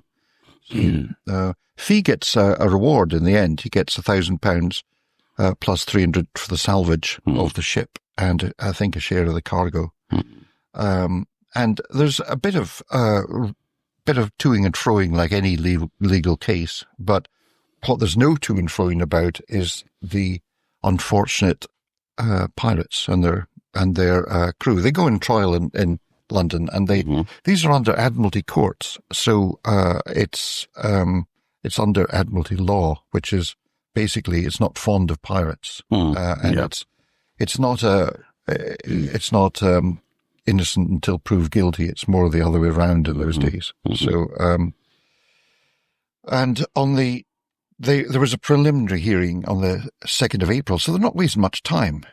They crack through it, and there was 32 prisoners, and they have to do this preliminary one to sort them out, to see who's guilty and who isn't, who's been pressed into pirate service, who, like the poor folk from the couple of folk from Stromness, who just pressed in Stromness, James Cromarty and Magnus Rendell. He was a tailor. No use as a seaman, really, but they were, he could sew sails. They were acquitted. The piper you were mentioning, Eddie Gunn, he was acquitted. So was Bill Clouston, the nephew. He was acquitted. A lot of them were. The ones who joined in Stromness from other shipwrecks and so on, they hadn't been in any pirate attacks. They were all acquitted. But the meat and bones of the crew, the ones who'd led the mutiny, and others who'd been particularly brutish along the way, were condemned in trial for execution. Leading one being Gow, 28-year-old Gow from Stromness, and there was the first mate, the quartermaster of the ship, or the Welshman, Williams, and then several others, including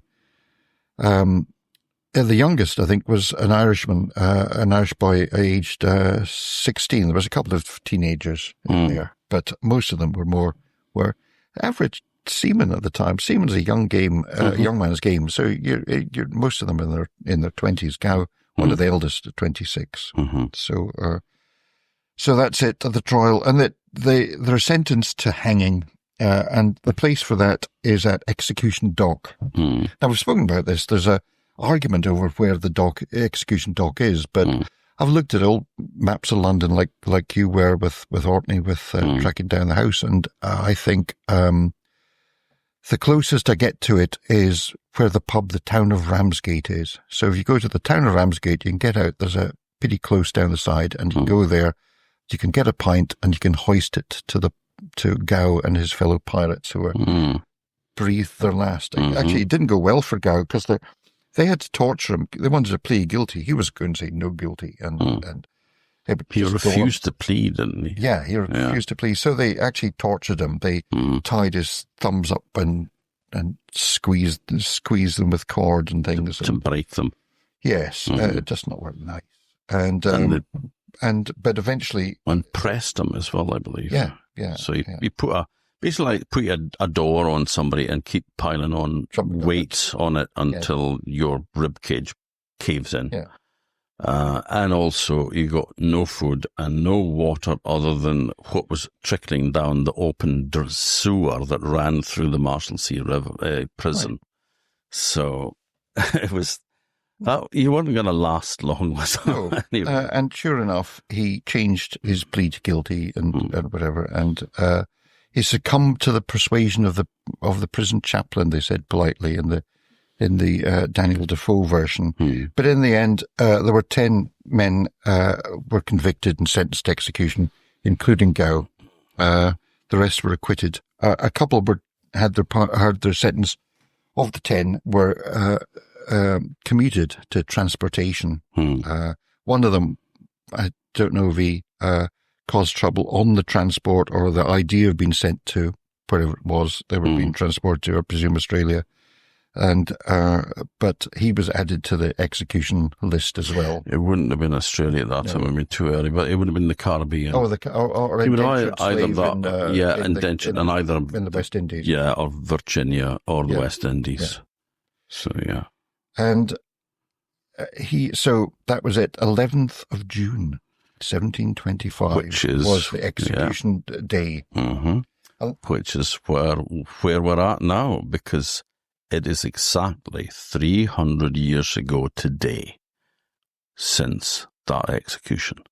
Now, not today, because we're recording this in advance, but when this goes out, the full moon in June is on the 11th. So it is 300 years to the day that happened, his execution. As Tom's reading this, I'm thinking of the Stephen King book, The Fog. Saying this, sorry. I'm thinking of the Stephen King book, The Fog, and the film, and the old boy the old sea captain speaking to the kids on the beach at the start of it, said, 100 years ago tonight off Spivey Point. It's just the same thing. But it is.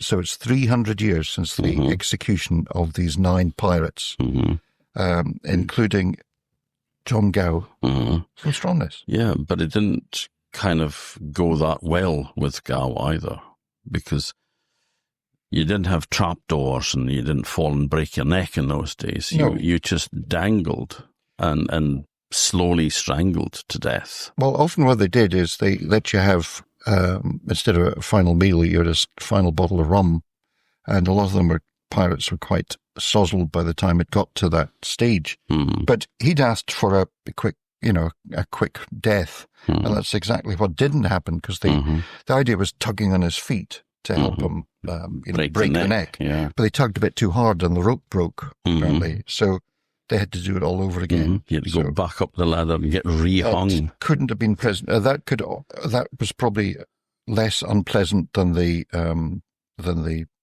pressing and thumbs breaking and all the rest of it. But he had a hard time of it, and he had to hang for 4 minutes in the end. He was still apparently alive and sensible at the end of it. It took him 4 minutes to die the second time. That's a long time. I mean, if you sit and look at a watch for 4 minutes. Well, I couldn't hold my breath for that. No, so being in agony for that time, slowly strangling, and God. And that wasn't even the end of it.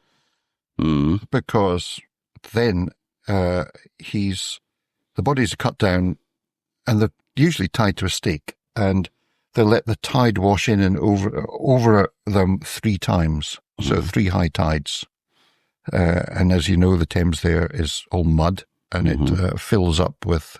the water comes in and washes out again. So each time the fishes have a pity go at you. And then he's tarred. Gow and the quartermaster, the Welsh quartermaster, are tarred, and not tarred and feathered, just tarred and hung up in chains as a warning to others. Normally that would be, in this case, the approaches up the Thames, up the River Thames, probably somewhere in Deptford or somewhere, swinging on a gibbet overlooking the waterway as a warning to others not to follow the footsteps of John Gow. And being tarred would be just to hold the body together as it decays, rather than, any sort of anything else, It's not just a blackening. It's there for It's kind of like the equivalent of, like Finstone welcomes careful drivers, it's sort of like London welcomes honest sailors. Yes. But if you go down that other route, that's going to be you, pal. Yes. Not pirates from Stromness. There was a legend as well that Gow had attempted to escape at Carrick House in Eddy. He was being kept in an upstairs room, and he was found trying to get out a window and was shot. And they still point to a blood stain, which maybe a blood stain in inverted commas, on the floor of the room.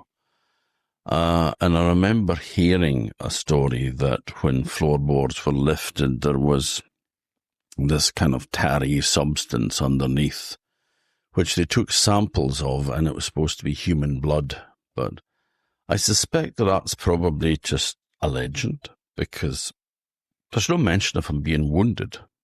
And if he was losing that amount of blood, because, it's a decent-sized stain, and if there was seeping into the insulation between the floors, then that would have been a significant blood loss.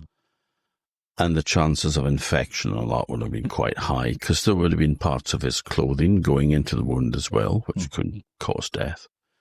And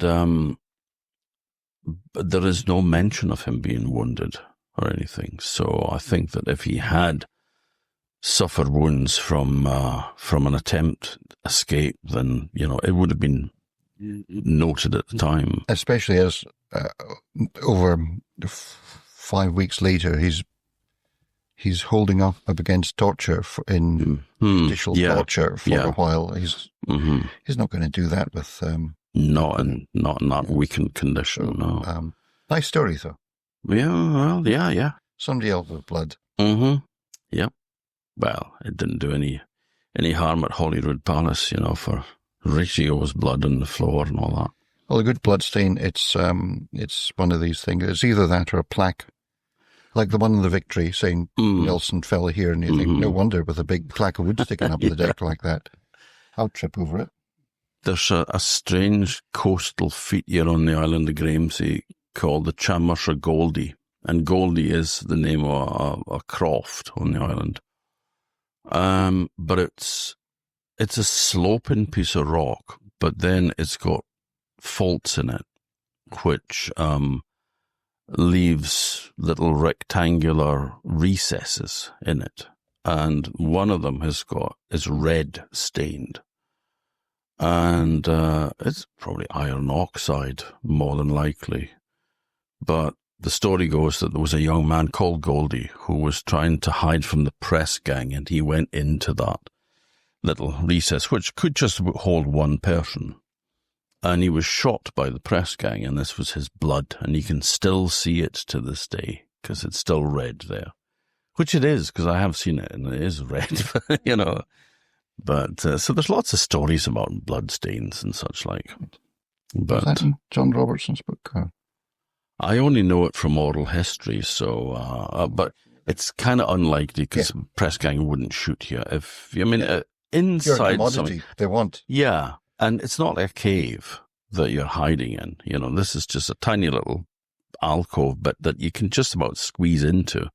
But it'd be very easy just to grab you and pull you out of it. Yeah. And one final thing about press gangs, and I've read a lot about pirates over the years, and I've never come across a pirate press gang, but they had it in Stromness. So there you go, a pirate press gang. Yeah. That is something for reenactors to do. There's no need to invent other things like shopping weeks and log pools, but have a pirate press gang week. Yeah. Well, I mean, if you've got International Talk Like a Pirate Day, then, you know, I don't see why not. Everyone talks like Robert Newton from Treasure Island, which is very much done in 1950. But Walt Disney is Jim lad. But Gow would speak more like that again. He would have more of he'd have more of an Orkney accent than that one. Yeah, absolutely. But Orkney didn't just produce one pirate. So, well, actually, before I get on to that, I should finish off with a little story about his telescope, because at the capture of Gow, there was Denison's, and I'm trying to remember which one. There was a Jerome Denison, and I think it was his oldest son, who I think was Jerome as well, and that was the grandfather. The young man was the grandfather of Walter Traill Denison, who was the great story collector from the 19th century, born in 1825. So it's his bicentenary this year. We've got lots of 100 years coming up, and they were there because Fee was his brother-in-law, was the Jerome the Elder, or Charm, as he was known in Sandy and all that. But he was living at Nautland Castle in Westray. And so they were present at the capture of Gow, and then some of these things ended up passing through marriage into the Denison family, through the Traill side and all that, and through the Fay side. And the one thing he had was this telescope, which was featured in a book called The Real Captain Cleveland, who was Captain Cleveland was the character in Walter Scott's The Pirate. And there's this really weird telescope that's kind of octagonal or something in section.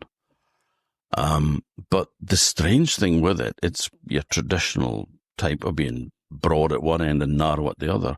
But you look through the broad end. You don't look through the narrow end. So it's really bloody weird, but that is how it is.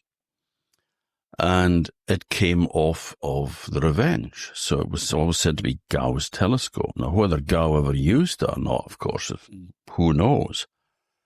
But it was in the Denison family, and I had quite a connection with him through the stories and stuff like that. And I got a letter at the museum, Orkney Museum, one day from Jean MacLeod, who was the great-granddaughter of Walter Traill Denison, and she says, I've got Gow's telescope.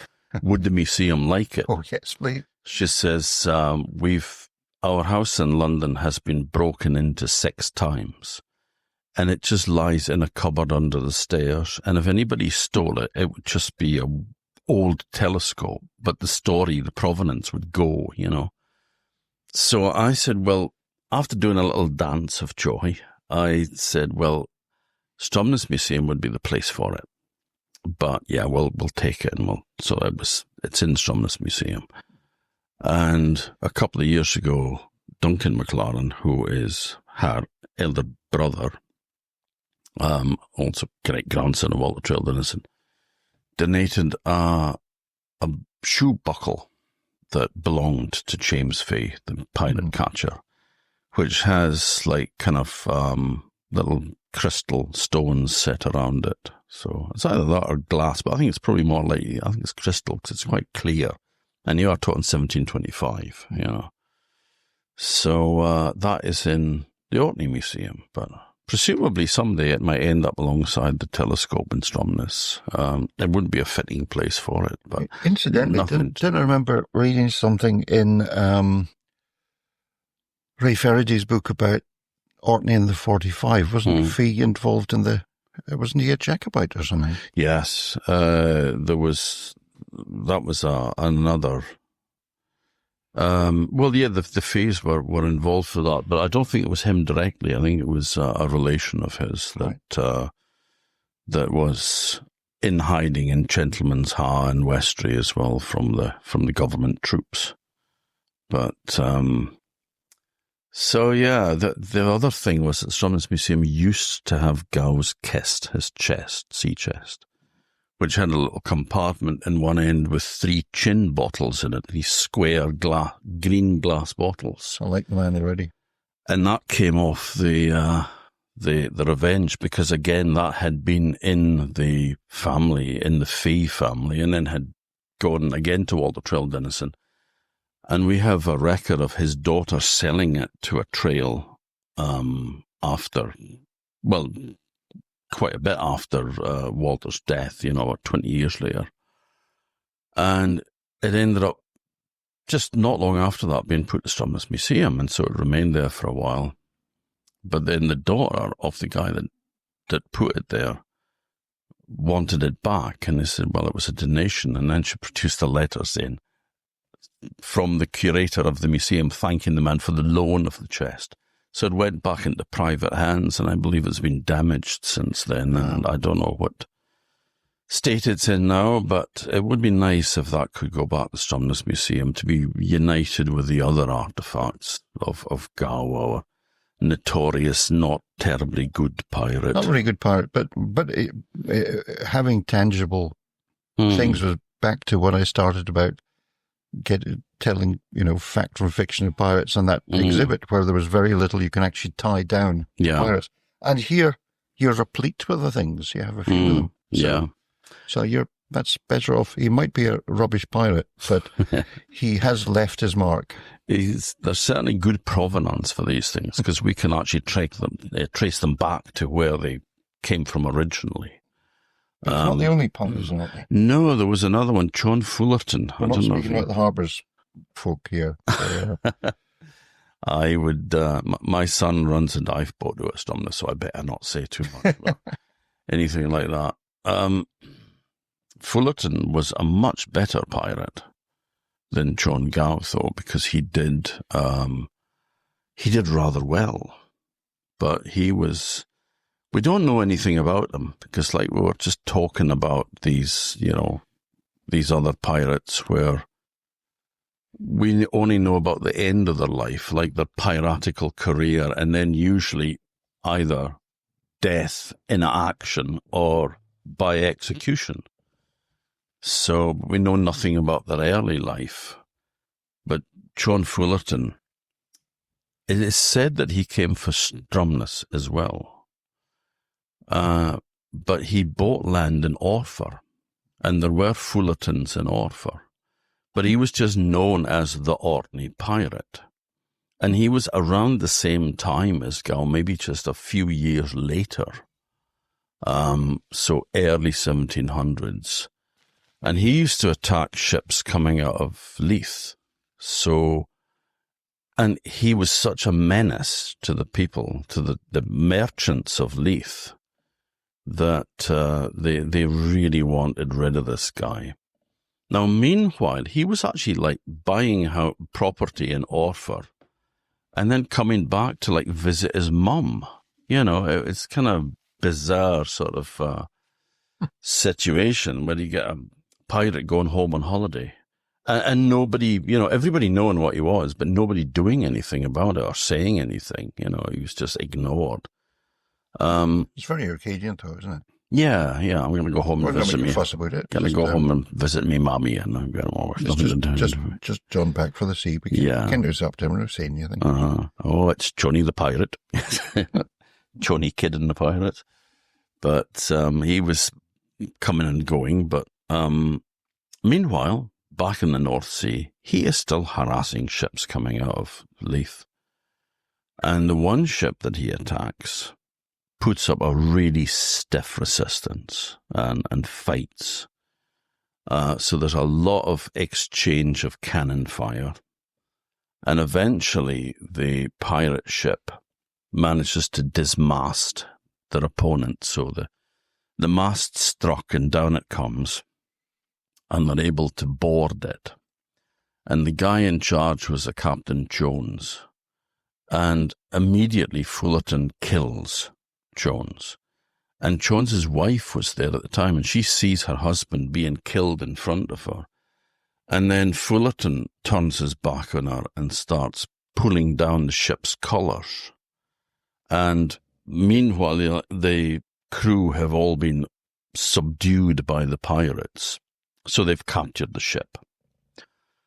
But in her distressed state, Mary Jones seizes a pistol and blew Fullerton's head off. So point-blank range, bang, that's the end of him. And when the crew of his ship sees that, they take courage. And when the pirates see that, they lose heart. And the crew turns on them and is able to overcome them. And they're all brought back to Leith, where they're all executed. And Mary Jones became known as Mary Jones the Pirate Killer. And she was given a pension by the merchants of Leith for life, because they had lost so much money from this pirate that they were so glad that he was gone that they wished to express their gratitude to her for ridding them of a menace. What an excellent story. And and Leith, it was, and the Leith Links, wasn't it? And the Leith Links where they did the executions, I believe. And that's, there's a pretty park there now. I've walked my dog in it. And that was a standard thing for, that was the execution dock and bopping. It was down there in the Links in Leith where was the Scottish equivalent of it. Well, we probably don't have a great deal of time to go into anything more in any too great detail, but I know that you have written, apart from the Pirate Menace book here, you've also written other books on pirates and on Blackbeard. I mean, there was a pirate. Oh, he was a fairly successful one, but again, he was all about appearance. His name, everything about him was designed to intimidate people. And what you want as a pirate is not to capture a ship in some bloody boarding action. Somebody's widow could turn their pistol on you. It could go horribly wrong. What you want is everyone to stick their hands up. And the whole idea of a pirate flag with skulls and crossbones, a lot of them are sort of on dubious historic ground there, but the idea is the same. It's the same as going into, if you go into the cathedral, you'll see all these skulls and crossbones, and it's immediately obvious to folk back then what all these meant.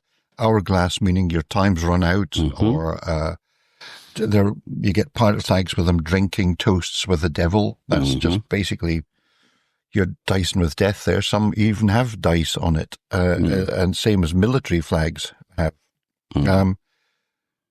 It's all a kind of thing, but it's designed. You see that go up. It's meant to instill fear, and Blackbeard was the same thing. His appearance, his big beard, his flaming bits of matchcord from under his hat, designed to scare the heck out of people. And once somebody surrenders, you've got the ship, you've got the cargo, you can ask for volunteers from the crew. You don't want a ship that's sinking. That defeats the whole purpose of it. He was a showman. He was basically a showman, and he knew he was very good at it. And he actually, at one stage, he actually blockaded Charleston, or Charlestown as it was then. Blockaded Charleston, and it sent panic shockwaves up and down the whole coast of North America, the whole Atlantic coast of the American colonies, because pirates aren't supposed to do that kind of thing. This is big stuff. And what he did then, of course, is he downsized. He had this big pirate ship, 40 gun, the Queen Anne's Revenge. He downsized by running it aground, going off in a little sloop, abandoning most of his crew, abandoning his pirate guest, the gentleman Stede Bonnet, and he sailed off into the sunset, took a pardon, and went peaceably about his business. Well, he didn't really. He was partying again, but he signed a pardon saying he was a good boy. But that's when the Navy had enough and caught him at Ocracoke in North Carolina in the Outer Banks, and it was one of those great. That was a great pirate fight to the death, and that's probably the only time I think that he ever killed anyone. So Blackbeard was a bit of a pussycat, really. Wow. Because, I mean, you always get this impression of him. I mean, there were stories about him shooting a crew member in the knee just to keep them on their toes, keep them scared. Like, I'm a bigger psychopath than you are. I don't portray that. It's the same as being a gangland boss, I suppose. But one of the things I imagine is a lot of the stories come from, we mentioned Charles Singleton's General History of Pirates before the book. And it was a bestseller, but he kind of embellished a lot of the stuff. Not all of it. Some of it is made up, some of it isn't. And there's more real stuff than not. But sometimes the stories are there just to make it a better read. There was a wonderful legend about the death of Blackbeard, though, where they cut his head off and chucked his body over the side of the ship, and the headless body swam, was it 7 times around the ship or something like that before it sank? Yes, but that's probably less believable than I just like the attitude that Lieutenant Maynard had of the Royal Navy, and that he was going back to the James River the crew were from 2 British frigates moored in the James River near where Colonial Williamsburg is and Jamestown is today. And he went there with his head swinging from the bowsprit of the ship. What a lovely image that is.